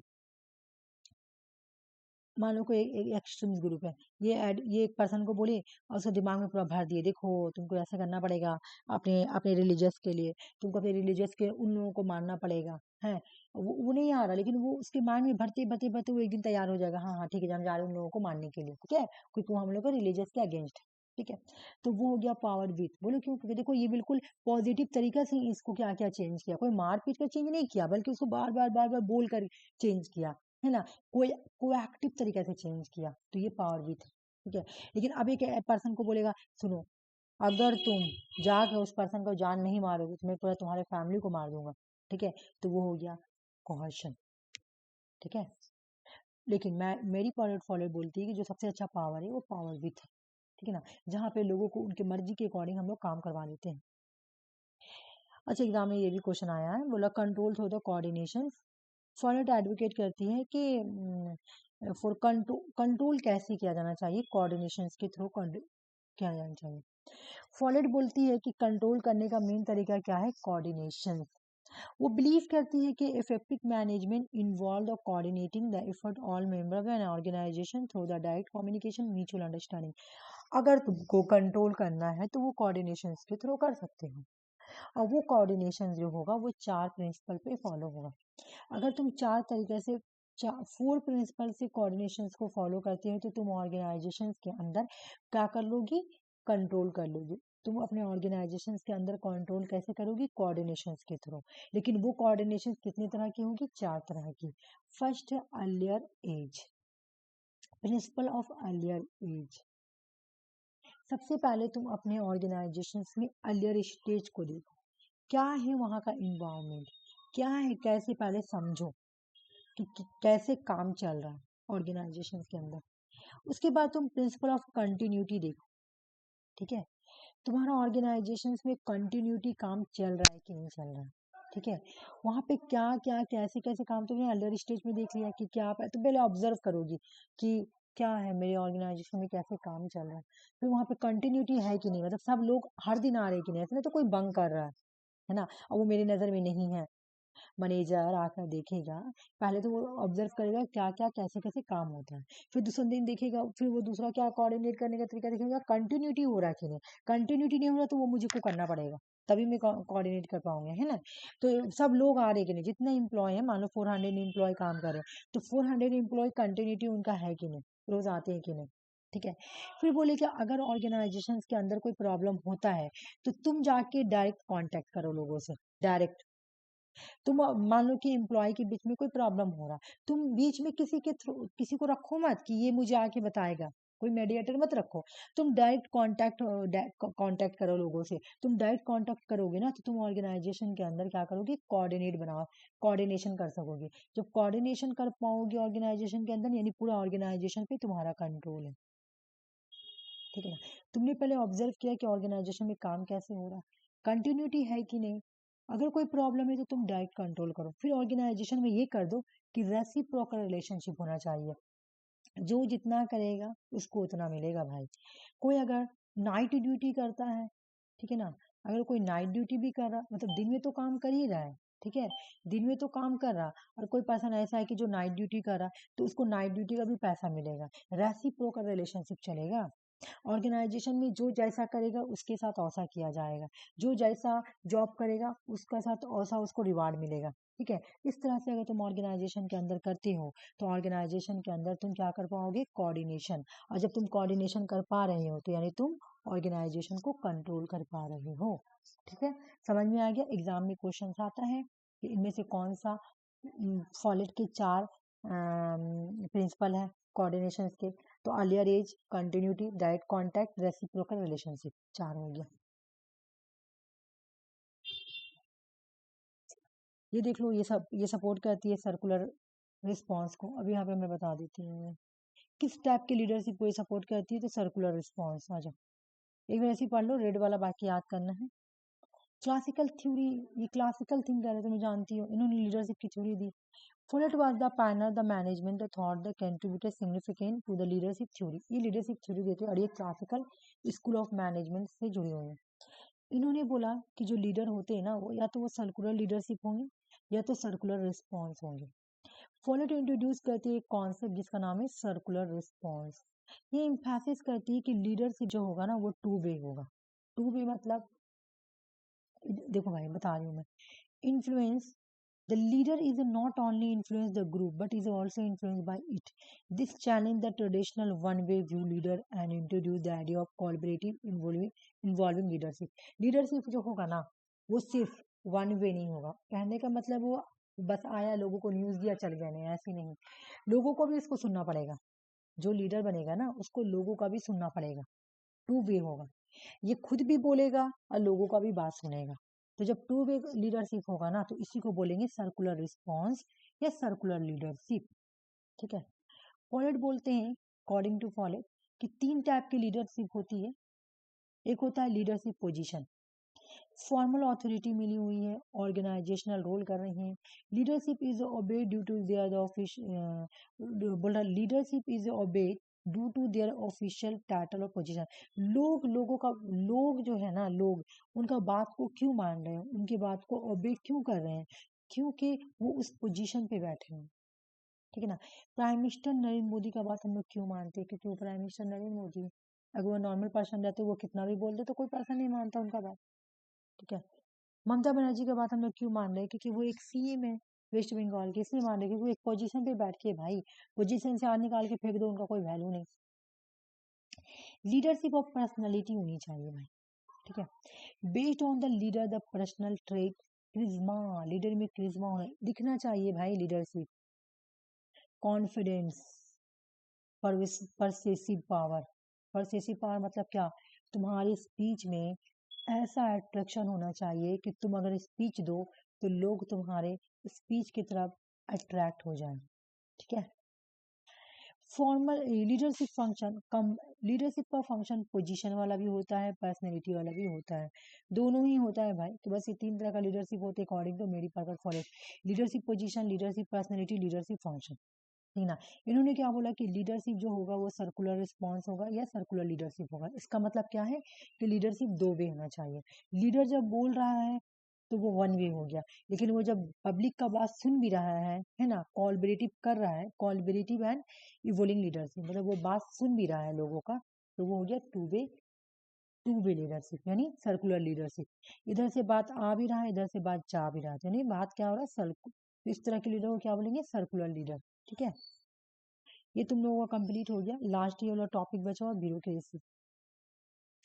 ब्यूरोक्रेसी वर्ड को कॉइन किसने किया था, विंसेंट दे गॉर्ने ने, ठीक है। गॉर्ने ने इसको कॉइन किया था। ब्यूरोक्रेसी के थिंकर कौन कौन से, एफ.ए. मार्क्स, रॉबर्ट मिचेल, गॉन्टो Mosca, Max Weber. Max Weber जो थे, ब्यूरोक्रेसी का तो डेफिनेशन सभी ने दिया, लेकिन सबसे सिस्टमेटिक वे में ब्यूरोक्रेसी का डेफिनेशन किसने दिया है, तो वो है Max Weber. First thinker to systematically study bureaucracy. ये पहले ऐसे थिंकर हैं जिन्होंने बिल्कुल सिस्टमेटिकली तरीके से ब्यूरोक्रेसी को डिफाइन किया है। इनके बुक एग्जाम में ये वाली आ चुकी है। कौन बनाए थे, कौन बनाए थे, हाँ ये वाला, इस बार जून का क्वेश्चन है। और ये वाला जो क्वेश्चन है ना, ये वाला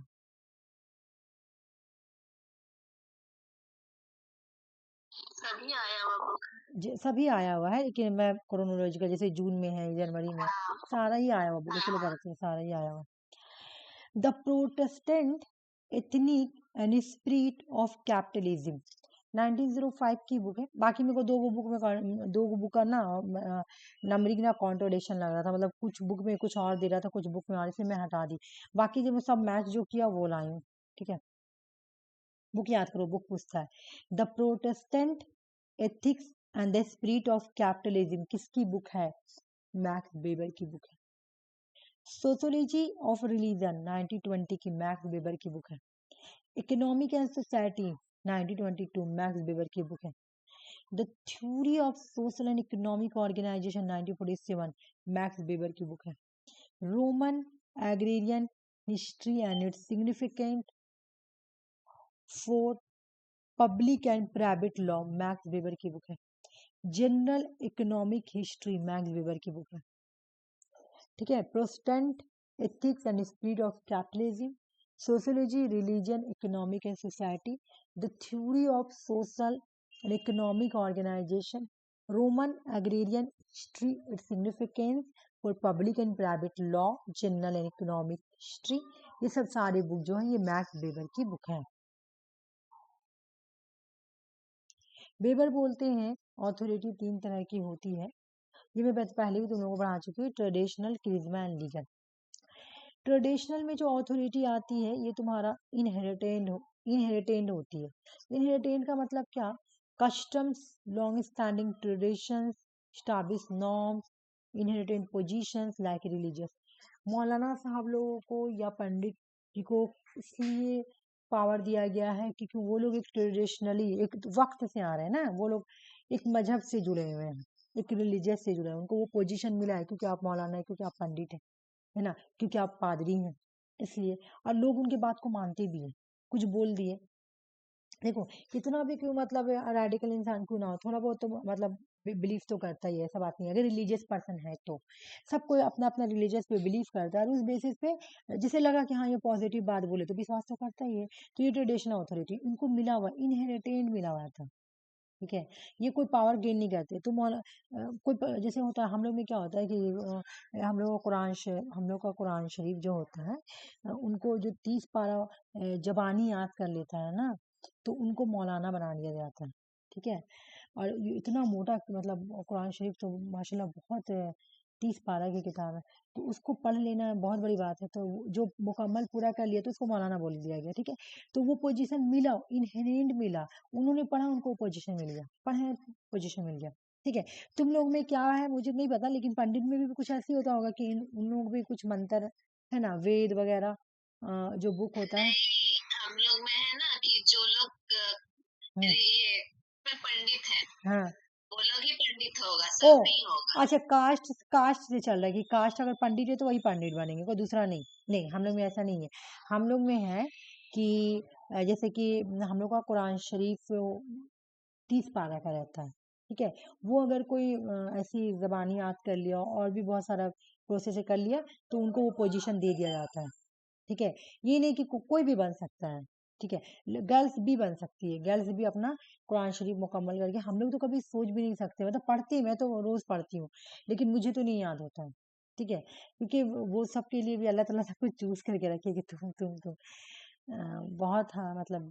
अच्छा, बाय हार्ट हो जाता है वही लोग बनता है ना, बाय हाँ, हार्ट पूरा याद हो जाता है। जो मतलब पूरा रख लेता है, हाँ मतलब ऐसे तो नहीं बोलना चाहिए रख लेना, मतलब जिसको पूरा हो जाता है मुकम्मल जबानी याद, हाँ।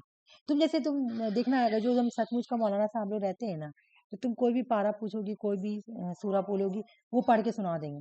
हम लोग क्या रहता है, हम लोग छोटा छोटा सूरा याद करते हैं, जैसे हम लोग नमाज पढ़ने में हम लोग को सूरा पढ़ना पड़ता है, ठीक है। तो हम लोग छोटा छोटा सूरा याद करते हैं अपने, मतलब हम लोग को बड़ा वाला याद होता नहीं है, तो हम लोग छोटा पढ़ते हैं नमाज के लिए। लेकिन जो मौलाना साहब लोग होते हैं ना, वो लोगों को बहुत बड़ा बड़ा सूरा याद होता है, 4 पेज का, 5 पेज का सूरा पूरा, ऐसे नमाज पढ़ाते हैं तो जब ये रमजान में तुम्हारा तरावी होता है तो बड़ा बड़ा चलता है, पूरा कुरान शरीफ मुँह ज़बानी पढ़ते हैं वो लोग, खड़ा होके पढ़ेंगे और उनके पीछे जितना लोग रहेंगे वो लोग पढ़ेंगे सुनकर। तो वो कब क्यों बने? क्योंकि उनको याद है, उन्होंने पढ़ा है। आम लोग नहीं पढ़ सकता, जैसे हम लोग नहीं बन पाएंगे क्योंकि हम लोग को नहीं हो रहा, और कोई नॉर्मल पर्सन नहीं बन पाएगा। जो पढ़ेगा उनको वो पोजीशन मिल जाएगा, ठीक है ना, रिलीजियस। और उनको सब बहुत रिस्पेक्ट भी देते हैं, ठीक है, बहुत रिस्पेक्ट भी देते हैं। जो ऐसे जैसे हम लोग का भी यहाँ क्या नाम है, हम लोग की मस्जिद के एक इमाम साहब थे, मेरे पापा उनको बहुत रिस्पेक्ट देते हैं, हम लोग भी रिस्पेक्ट देते हैं बहुत ज़्यादा। वो बहुत अच्छे भी हैं। और कोई कोई ना मौलाना के नाम पे बहुत बदमाश भी है, मतलब मौलाना साहब लोगों का नाम भी खराब करने के लिए टोपी लगा के बदमाशी करता है, ऐसा बात नहीं है, होते हैं ठगने के लिए आदमी को। बाकी जो जो सच्चा मौलाना होता है ना, तो वो लोग ठगोगे नहीं, एकदम सही बात बोलेंगे, अपना जो बात वही बोलेंगे, ठीक है। एक झूठ का भी बन जाता है, जैसे दाढ़ी बढ़ा लिया और कुर्ता पजामा पहन लिया, बोल दे मौलाना साहब, ऐसे थोड़ी हो जा मौलाना साहब, नहीं। उनका दिखना चाहिए, नमाज पढ़ा ले रहे हैं, मतलब नमाज पढ़ाना बहुत बड़ी बात है, मतलब पूरा सूरा पढ़ के बनाना, तो वो बन गए। और ऐसे तुम लोग भी होता होगा ना, ठीक है, पंडित से ही आते होंगे, लेकिन उनको भी याद करना पड़ता होगा उसे, हमको तो इतना पता है कि ठीक है, तुम बोल रही ना कि नहीं कास्ट पंडित होना चाहिए, लेकिन उनको भी तो वेद वगैरह याद करना पड़ता होगा ना, मजबानी। हाँ, जैसे पंडित है हाँ, फिर याद रहना वही होगा, तो तभी ऐसे कंपलसरी नहीं है, कि हम पंडित हैं मंत्र तो वगैरह। हम मैं मनुस्मृति में पढ़ी कर हूँ, हाँ, लेते हैं। मैं मनुस्मृति में पढ़ी थी, तो ये वाला कि अगर जैसे कि जैसे एक राजा का मैं पढ़ी थी कि अगर राजा है तो उसको मंत्र याद करना हर बात में, हर जरूरी है उसको मंत्र याद करके रखना। तो उसी तरह पंडित लोगों का भी होता होगा ना कि जैसे शादी कराएंगे तो साथ में तो मंत्र पढ़ा जाता है, तो वो तो याद होगा तब तो कराएंगे ना, तब तो उनको मिलेगा। ये बात मैं ठीक नहीं, तब तो उसे सब में होता है, तो उनको वो पोजीशन मिल जाएगा, रिलीजियस वाला पोजीशन। क्यों भाई, कि तुमने आपने ऐसा किया, वो ट्रेडिशनल अथॉरिटी मिला हुआ है। और वो लोग जो बोलते हैं, हम लोग अपना बात मानते हैं, हम लोगों का भी, हम लोग भी मानते हैं बहुत बात, वो हम लोग को जो बोल देते हैं, नेगेटिव तो बोलते ही नहीं, हमेशा पॉजिटिव ही बात बोलते हैं, तो मानता है आदमी। इंसान खुद ही समझ जाता है कि पॉजिटिव बोला तो बहुत पॉजिटिव पर्सन है ना। अच्छा, कोई किसी को बोला तो इंसान तो ब्लाइंडली ट्रस्ट करता नहीं, पहले देखता है कि हाँ ये बात सही है कि नहीं, हाँ बिल्कुल सही है, तो मानता है आदमी बात। तो इस तरह हम लोग क्या मानते हैं, हम लोग मानते हैं इनके पास ट्रेडिशनल ऑथोरिटी होती है। ये पादरी लोग होते हैं, जैसे पहले जमाना का पादरी के बारे में बात बता रही हूँ। पहले जमाने में जो पॉप होते हुआ करते थे ना, पॉप का स्टोरी सुनिए तुम लोग, कि पॉप क्या करते थे पहले जमाने में, यहाँ पे नहीं, वेस्टर्न में, वेस्ट में। वो लोग बोलते थे, देखो इतना लोग मतलब ट्रेडिशनल ऑथोरिटी के पीछे लोग दीवाने थे ना पहले, कि पॉप का कहना था कि लोगों का जब डेड होता है ना, लोगों का डेड, तो पॉप जो है ना सर्टिफिकेट बना के देगा, ठीक है। लोग जो है ना सर्टिफिकेट, लोग डेट कर गए, तो ये सर्टिफिकेट बना के देगा पॉप, ठीक है। अब तुम पॉप को जितना पैसा दोगे ना, पॉप उसी अकॉर्डिंग क्या करेगा, तुम्हारा सर्टिफिकेट बनाएगा। तुम ज्यादा पैसा दोगे तो पॉप क्या करेगा, तुम्हारा सर्टिफिकेट अच्छा बनाएगा, ठीक है। अब अच्छा बनाएगा ना, तो गॉड जब दिखेगा कि तुम्हारा सर्टिफिकेट पे अच्छा नंबर आया है, तो तुमको सजा ज्यादा नहीं मिलेगा। देखो ऐसे था, क्योंकि लोग क्यों इनका बात मान रहे थे, पॉप का बात क्यों मान रहे थे, क्योंकि पॉप एक रिलीजियस अथॉरिटी थे, ट्रेडिशनल अथॉरिटी इनको मिली हुई थी, ये पॉप थे। हालांकि बाद में फिर इसको ये क्या बात है, ये वाला जो चर्च रूल है ना, बाद में इसको हटाया गया। जब लोगों में रैशनैलिटी आई, जब लोगों में रैशनैलिटी आई, तो लोगों ने ये सोचा कि ये भी तो हमारे जैसे नॉर्मल पर्सन है, ये कैसे सर्टिफिकेट बना कर देंगे और हम गॉड इनके बात को मानेंगे कि हाँ इन्होंने, ये भी तो एक नॉर्मल पर्सन, हम भी एक नॉर्मल पर्सन, हम लोग ने ही तो इनको रिलीजियस ट्रेडिशनल अथॉरिटी देकर बैठाया रखा हो, तो ये हम लोगों को दिया गया पावर का ही गलत बेनिफिट उठा रहे हैं। फिर लोगों में रैशनैलिटी आई कि नहीं आई? तो इसी तरह ट्रेडिशनल अथॉरिटी कस्टम्स के थ्रू मिलती है, जैसे पॉप को मिला था, ट्रेडिशंस के थ्रू मिलती है, नॉर्म्स के थ्रू मिलती है, इनहेरिटेंट के थ्रू मिलती है, पोजीशंस के थ्रू मिलती है। क्यों आप उस पोजीशंस में हैं, आप मौलाना बने, आप पंडित बने, आप पादरी बने, इसलिए आपको वो पावर मिला हुआ है, यानी ट्रेडिशनल अथॉरिटी मिला इस। और आप मौलाना, आप पंडित, आप पादरी, इससे लोग आपकी बात मान रहे हैं, ठीक ना। क्रिज्मेटिक अथॉरिटी किसको बोलते हैं, ये पर्सनल चार्म होता है, हीरोइज्म जैसा, जैसे गांधी जी, एपीजे अब्दुल कलाम आजाद, तुम देखी होगी अभी भी। तुम अगर किसी को एजुकेशनल मोटिवेशनल वीडियो देखे, तुम देखना, मतलब खान सर का ज्यादा दिखाता है, वो क्या करते हैं, एक से एक स्पीच बोलेंगे, एक से एक स्पीच बोलेंगे लोगों का मोटिवेशन करने के लिए। तो हमको भी पहले ही रहता था कि इतना अच्छा अच्छा बात लाती कहाँ से रही, इनका बहुत अच्छा अच्छा स्पीच होता है। और एक दिव्या कृति सर, वो भी आए थे। तो देखना वो लोग क्या करते हैं, किसी न किसी बड़े बड़े जो ऑथर रहते हैं उनका कोटेशन को लाकर बोलते हैं, ठीक है ना, बोलते हैं, क्यों बोलते हैं कि लोगों को मोटिवेशन मिले। तो उनके अंदर वो क्वालिटी, जैसे गांधी जी को लोग इतना क्यों मानते हैं, क्योंकि इन्होंने ये मतलब लीडर थे देश के, और इन्होंने इंडिया को आज़ादी दिलाने में हेल्प किया। फिर तुम लोगों के नज़र में भी कोई होगा ना हीरोइज्म, होगा ही।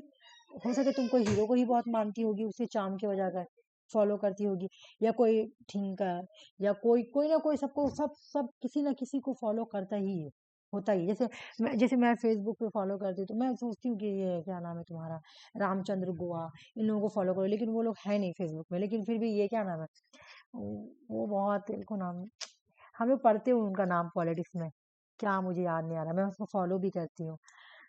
रोनाल्डो को मैं फॉलो करती हूँ।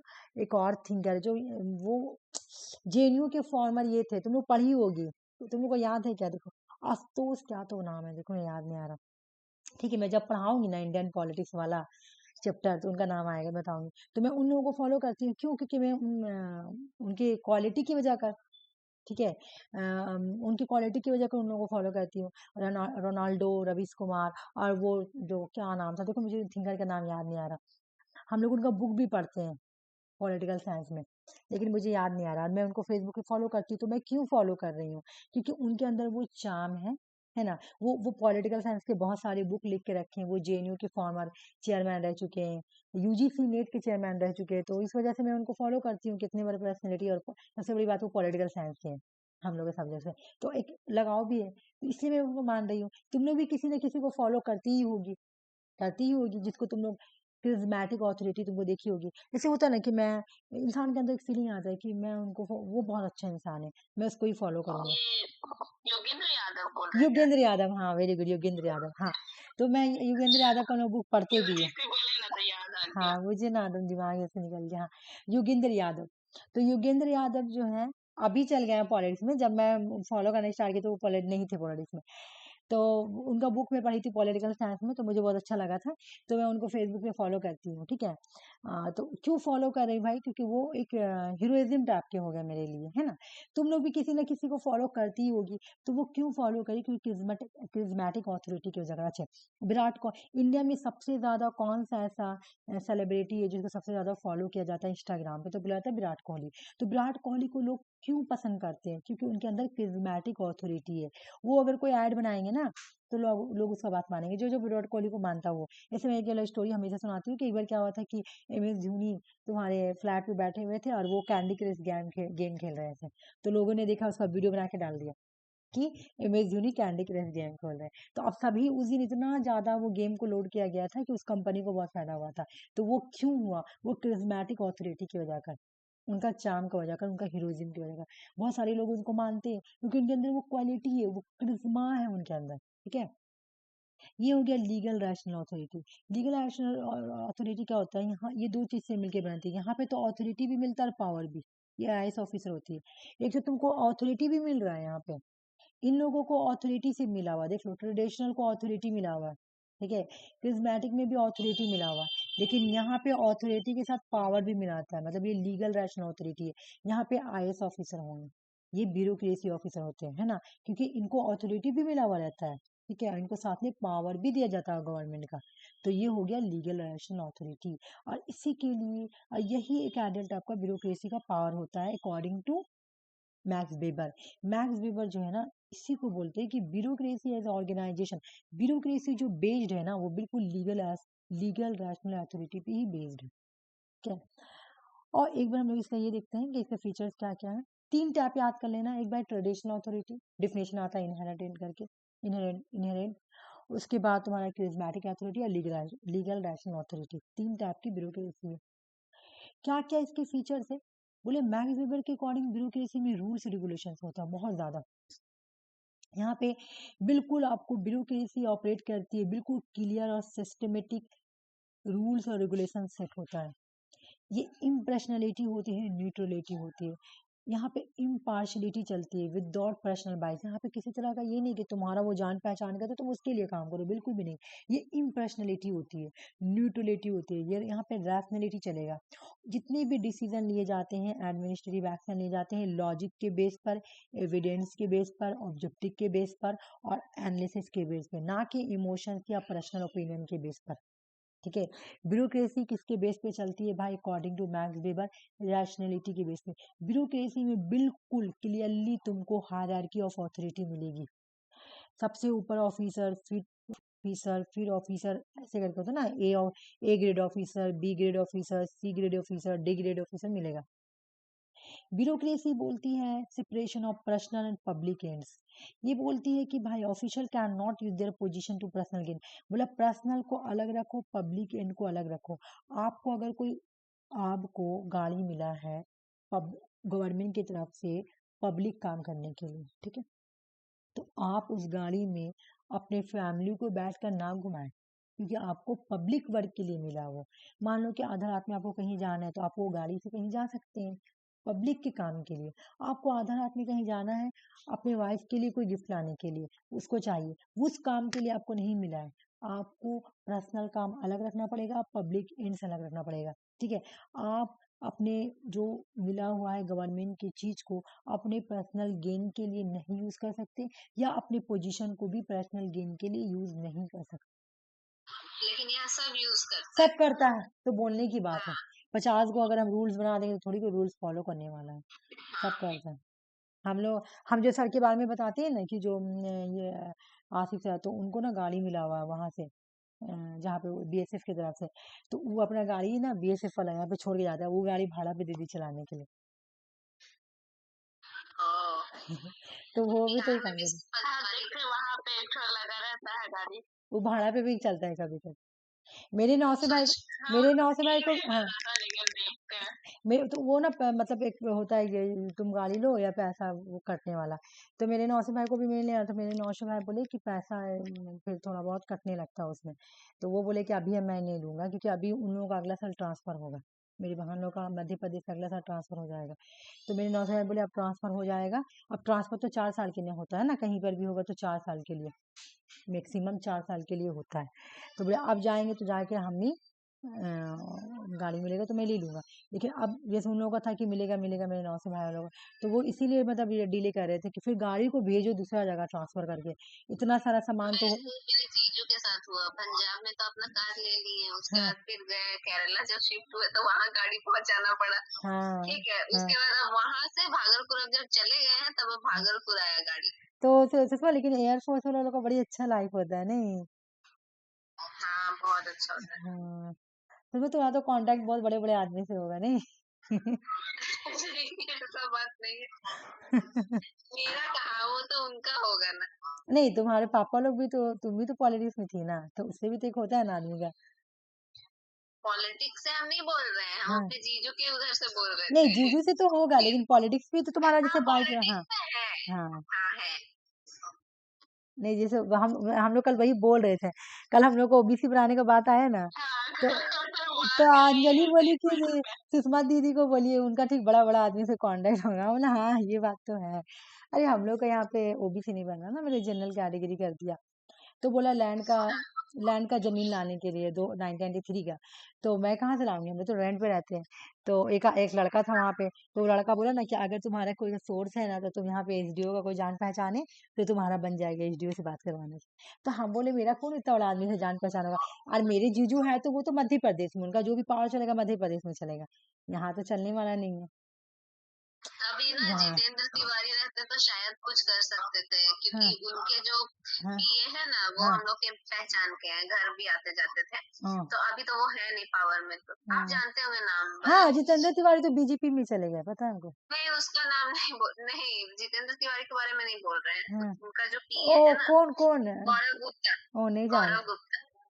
जितेंद्र तिवारी का बेटी का शादी हुआ हम लोग का यूनियन के साथ आदर्श शर्मा के साथ हुआ।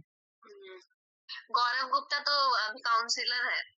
नहीं कौन जानते सा हैं किधर सुषमा। के है नहीं पता, लेकिन आसनसोल के ही है। अरे हम लोगों के यहाँ पे वो मेयर है। टीएमसी में रहने से हो सकता था कुछ। हम लोग का यहाँ पे एक मेयर है, डिप्टी मेयर, जानती होगी, आरसी वसीमुल हक नाम है उनका।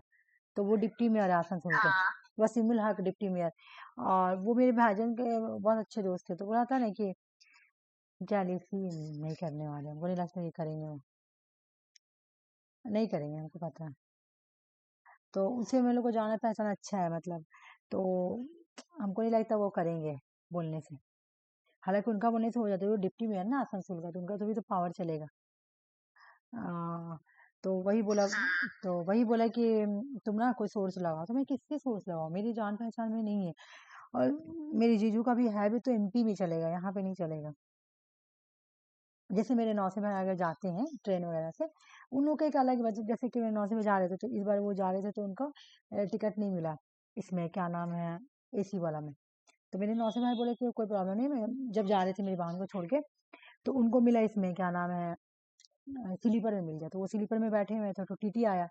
तो मेरे नौसे भाई अपने कार्ड देखा, तो टीटी बोला आप इस पे मत बैठिए, आप चलिए उसमें, क्या नाम है, वो थे यार, एक वो नेवी ऑफिसर भी बैठा हुआ था। मेरे नौसे भाई जहाँ बैठे थे वहीं पे मेरे नौसे भाई को और वो नेवी ऑफिसर दोनों को ले जाके जाके एसी वाला में बैठाया। बोला आप लोग यहाँ डिजर्व करते, वहां नहीं। अच्छा, फिर हम लोग रिटर्न भी आ रहे थे, तो उस तरह से उन लोगों को रिस्पेक्ट दिया जाता है, उन लोगों को पावर नहीं चलता है। जैसे सब कोई बोलता है ना, अरे तेरे तेरे जीजू भी तो है, तो मेरे जीजू लोग का पावर नहीं है, उन लोगों को रिस्पेक्ट दिया जाता है। जैसे हम लोग आ भी रहे थे, रिटर्न रिटर्न आ रहे थे, तो एक आदमी था, तो बहुत कंजेस्टेड था, एसी वाला बॉगी था लेकिन बहुत कंजेस्टेड था। तो एक आदमी बोला कि भैया आप लोग को तो सीआईएसएफ लोग को तो स्पेशल मिलता है ना ट्रेन। तो मेरे नौसिफ भाई बोले कि जब कोविड से पहले मिलता था हम लोगों को, लेकिन कोविड के बाद बंद कर दिया ट्रेन देना, मतलब ये। तो वही बोला कि ये गलत करता है, हम लोग का जो हम लोगों का सेना जाके लड़ता है हम हाँ, लोगों के जो लिए। देश का जवान है उन लोग के हाँ, लिए ही फैसिलिटीज को बंद कर दिया हाँ, जाए। बंद कर दिया कोविड के बाद। कोविड से पहले मेरे नौसे भाई बोले देता था हम लोग को, अलग ट्रेन देता था, लेकिन उसके बाद बंद कर दिया। अब मेरे नौसे भाई का जॉब लगा था 2017 में।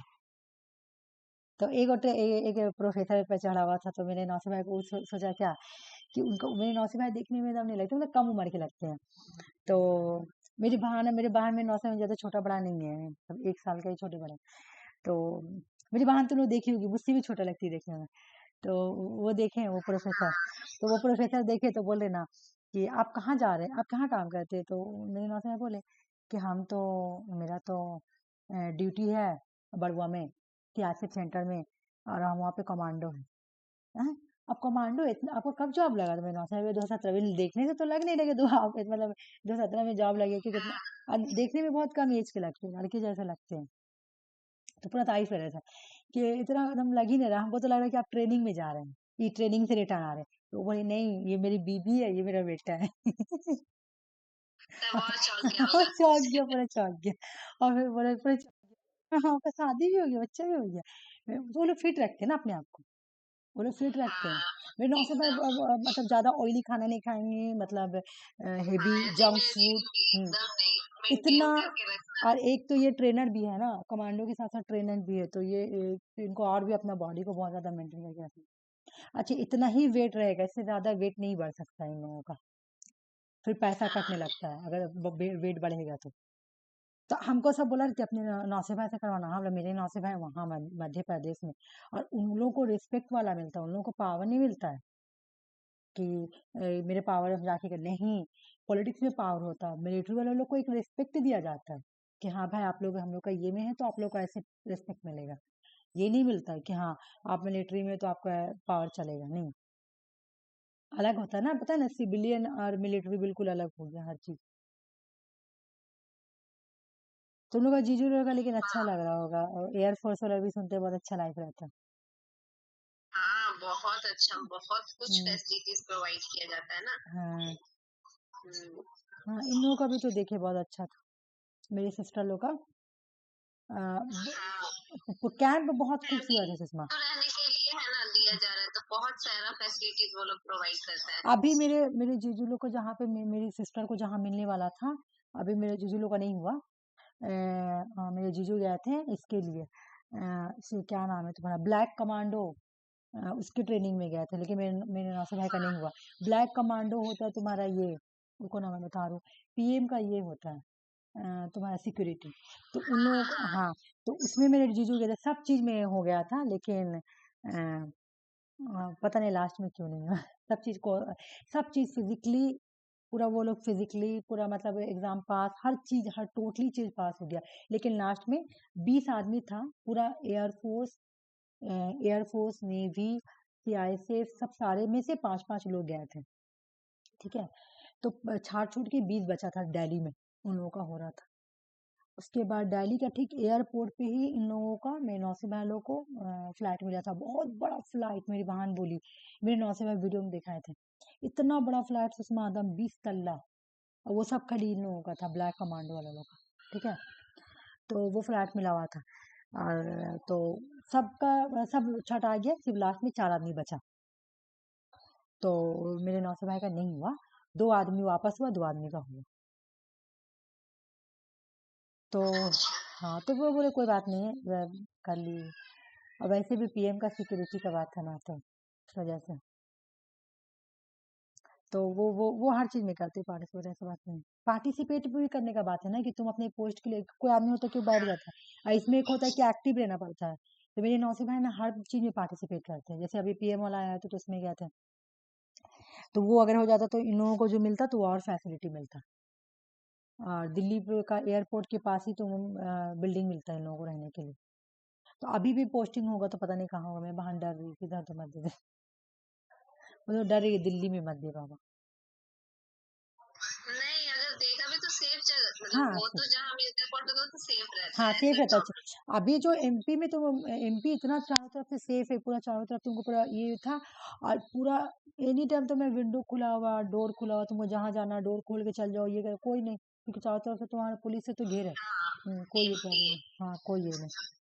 हम लोग में ना बहुत कम होता ना ये, मतलब जैसे एयरफोर्स वगैरह, नेवी वगैरह में बहुत कम मिलता, मेरी बहन को तो किस्मत से हो गया। सबको बोलता है। नहीं, अच्छा है। हाँ, उसकी पढ़ाई की वजह से हुआ, मतलब तो पढ़ी लिखी थी ना, तो हाँ, इस वजह से मेरा मास्टर नाम। की है ना दीदी। हाँ, मास्टर्स की मेरे साथ ही की है। हम लोग दोनों एक क्लासमेट थे।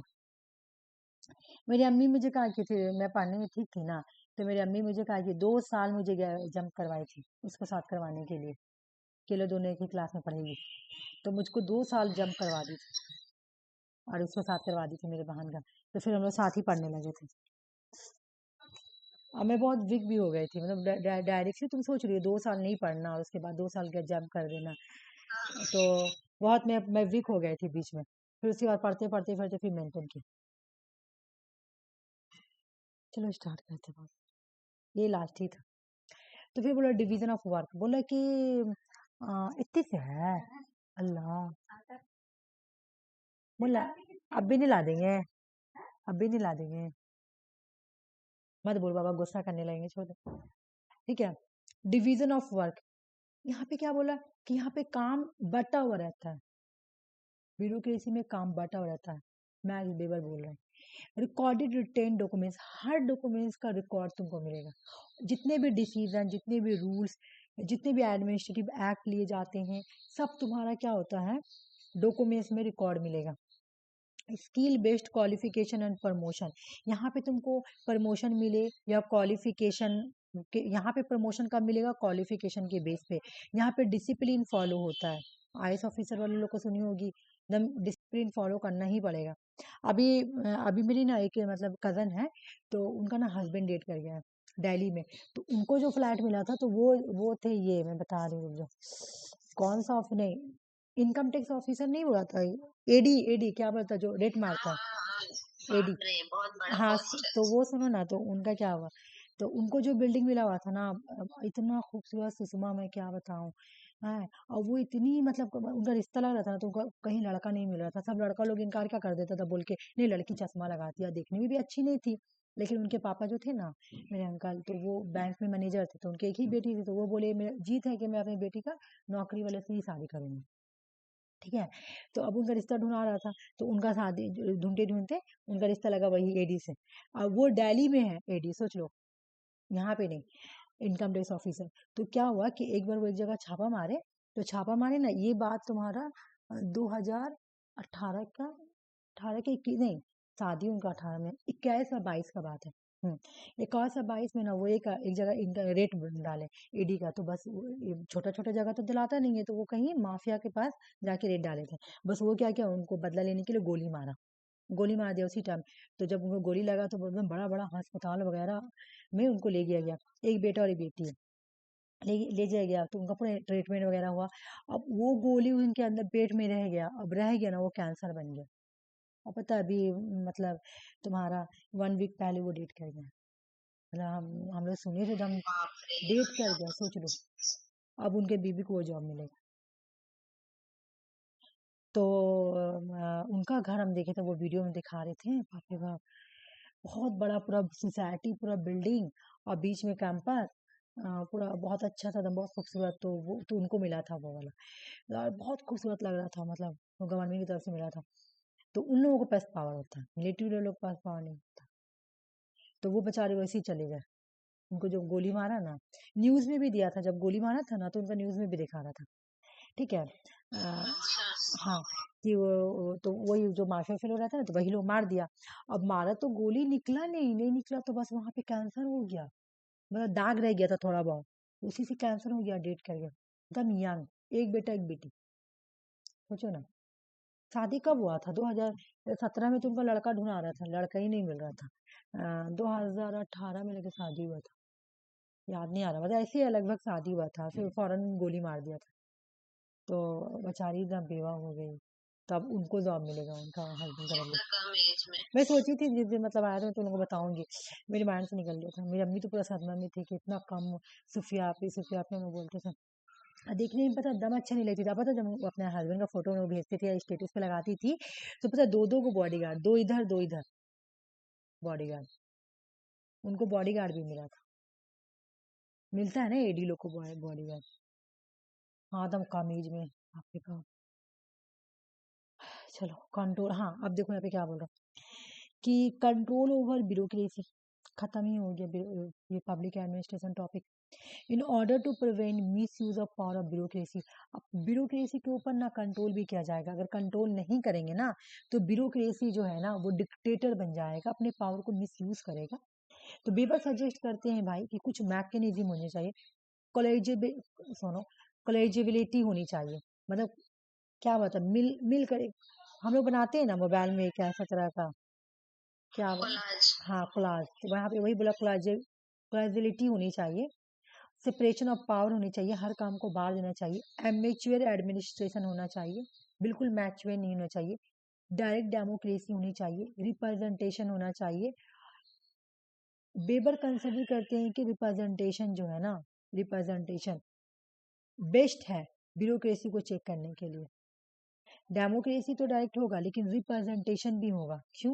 क्योंकि ये क्या करेगा, ब्यूरोक्रेसी को चेक करेगा कि गलत ना हो। ब्यूरोक्रेसी को कॉन्टिनेंटल नॉनसेंस कौन बोलता है? थॉमस कार्ले। ये एग्जाम में आया हुआ प्रीवियस क्वेश्चन है। थॉमस कार्ले जो है ना, ये डिस्क्राइब करते हैं कि ब्यूरोक्रेसी जो है वो कॉन्टिनेंटल नॉनसेंस है, नॉनसेंस है, ठीक है। ये कौन बोलता है? थॉमस कार्लाइल बोलते हैं। अच्छा, अभी भी क्रिटिसिज्म किया गया, बोला कि ये यहाँ पे रेड टैपेजिम होता है, बहुत ज्यादा रूल पे फोकस करने की वजह से रेड टैपेजिम हो जाता है। Bureaucracy require a lot of paper work, waste lot of time effort and resource. Bureaucracy में पेपर वर्क बहुत यूज किया जाता है, बहुत ज्यादा टाइम लगता है, एफर्ट लगता है, रिसोर्स लगता है। इनफॉर्मल ग्रुप को यहाँ पे इग्नोर किया जाता है।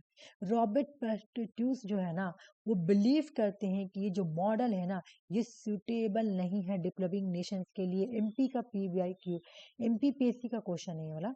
बोले कि रॉबर्ट पेस्टिट्यूस बिलीव करते हैं कि ये जो मॉडल है ये डेवलपिंग नेशंस के लिए सुटेबल नहीं है। ये वेस्टर्न कल्चर से इंस्पायर है, ये वेस्ट का कल्चर से इंस्पायर है, इसलिए डेवलपिंग कंट्रीज के लिए सुटेबल नहीं है। सैमर और मार्च बोलते हैं कि बेबर ने इग्नोर किया है human aspect of organization. Organization के अंदर ह्यूमन का बिहेवियर भी मायने रखता है, जबकि बेबर ने ह्यूमन बिहेवियर को इग्नोर कर दिया है, ठीक है ना। उन्होंने सिर्फ फॉर्मल स्ट्रक्चर पे ही फोकस किया है, सिर्फ रूल्स के ऊपर ही फोकस किया है। तो सैमन और मार्च भी क्रिटिसाइज करे मैक्स वेबर को, कंसिडर करते हैं कि ये एक मशीन थ्योरी है और कुछ भी नहीं है, जो स्ट्रक्चर के ऊपर ही सिर्फ कंसर्न करती है। एम एस मार्क्स, अच्छे मैं यहाँ पे मैं लिखी हूँ, देखो यहाँ पर मार्क्स, इसको बोलेंगे F M F Marx, Morstein's Marx. ये बोलते हैं ब्यूरोक्रेसी के 4 टाइप है, guardian bureaucracy, caste bureaucracy, patronage bureaucracy और तुम्हारा मिलिट ब्यूरोक्रेसी। भाई यहाँ पे देखो गार्जियन ब्यूरोक्रेसी किसको बोलेंगे? This the type of bureaucracy that regard itself custodian public interest but independent of under under response under unresponsive to public opinion. Guardian bureaucracy में public को रिस्पॉन्स नहीं दिया जाता है यहाँ पे, ठीक ना। कॉस्टेडियन टाइप की यहाँ पब्लिक इंटरेस्ट होती है, ठीक है। गार्जियन ब्यूरोक्रेसी 1 नंबर में आएगी। 2 नंबर में आएगी पैट्रोनेज, जो इंपॉर्टेंट मैं उसको याद कराऊंगी। पैट्रोनेज ब्यूरोक्रेसी का मतलब क्या? Spoil system. ये यूएस में आया था सबसे पहले, नेपोटिज्म फेवरेटिज्म वाला सिस्टम, कि ब्यूरोक्रेसी में हम उसी को लेंगे, ब्यूरोक्रेसी में उसी को अपॉइंट करेंगे जो मेरा जान पहचान का है। स्पॉइल सिस्टम बोलते हैं। अंडर दिस सिस्टम प्रोटे एक मिनट को, तो यहाँ पे क्या लिखा हुआ मुझे नहीं, हाँ, proteges of the politicians nominated to civil service. Politician nominate करेंगे कि किसी किसी सिविल सर्विस में रखना है। पैट्रोनेज का मतलब नेपोटिज्म फेवरेटिज्म, यह स्पॉइल सिस्टम यूएस में था। फेवर करेंगे मतलब जो पर्सनली द पब्लिक जो डिस्ट्रीब्यूटेड पर्सनल या political favour to their supporter. कोई सपोर्टर, कोई जान पहचान के आदमी का सपोर्ट, अभी मैं कैसे बोली कि मेरा बन जाएगा ओबीसी, अगर मेरा कोई एसडीओ से जान पहचान है, तो उस टाइम अगर किसी को आईएएस ऑफिसर बनना रहता था ना, तो पॉलिटिशियन सपोर्ट कर देते थे, बड़े बड़े जो होते थे वो लोग सपोर्ट कर देंगे तो वो आईएएस ऑफिसर बन जाता था, ठीक है ना। तो ये यूएस में था, ये ट्रेडिशनल था, इसको स्पॉइल सिस्टम बोलते हैं। फिर उसके बाद आया caste bureaucracy. Caste bureaucracy generally for the oligarchical political system. यहाँ पे कुछ लोगों का ही बोलचाल था, है ना। जो कास्ट में हेड होगा, है ना, जो कास्ट का हायर होगा, वो जिसको बोलेंगे वही बनेगा। लेकिन उसके बाद लास्ट में आया सबसे अच्छा, मेरिट ब्यूरोक्रेसी। बोला गया कि यहाँ पे जो ब्यूरोक्रेसी सिस्टम चलेगा कॉम्पिटिटिव एग्जाम के बेस पर, क्वालिफिकेशन के बेस पर, रिक्वायरमेंट। ब्यूरोक्रेसी में रिक्वायरमेंट किस बेस पे होगा? कॉम्पिटिटिव एग्जाम, मेरिट, इन सब के बेस पे होगा। गार्जियन ब्यूरोक्रेसी का मतलब क्या? कि यहाँ पर एक तरह का तुम्हारा गार्जियन टाइप का, कि मतलब किंग टाइप का, जो राजा वाला टाइप का सिस्टम था वो। पैट्रोनिज मतलब हो गया कि पॉलिटिशियन जिसको सपोर्ट करेगा। कास्ट का जो हेड रहेगा, कास्ट जिसको बोले, कास्ट के बेस पे बनाया जाएगा कि कास्ट का हेड इसको बना दो ऑफिसर। मेरिट में बोला गया कि नहीं भाई, अब मेरिट बेस्ड ब्यूरोक्रेसी आएगी। अब रिक्वायरमेंट इस आदमी का होगा पब्लिक सर्विस में, जो मेरिट होगा जो उस काम के लिए मेरिट एग्जाम निकालेगा, जो कॉम्पिटिटिव एग्जाम निकालेगा, इंटरव्यू निकालेगा, जिसके अंदर वो क्वालिफिकेशन होगी वो बनेगा, ठीक है। ये हो गया तुम्हारा कंप्लीट पब्लिक एडमिनिस्ट्रेशन। बताओ तुम लोगों को कहीं पर समझने में प्रॉब्लम आया? 1-2 क्वेश्चन बचा हुआ वो मैं बाहर कल करवा दूंगी, ठीक है ना। थोड़ा बहुत तो है, करवा देंगे। कल से मैं नया टॉपिक स्टार्ट करूंगी। अगर तुम लोगों के माइंड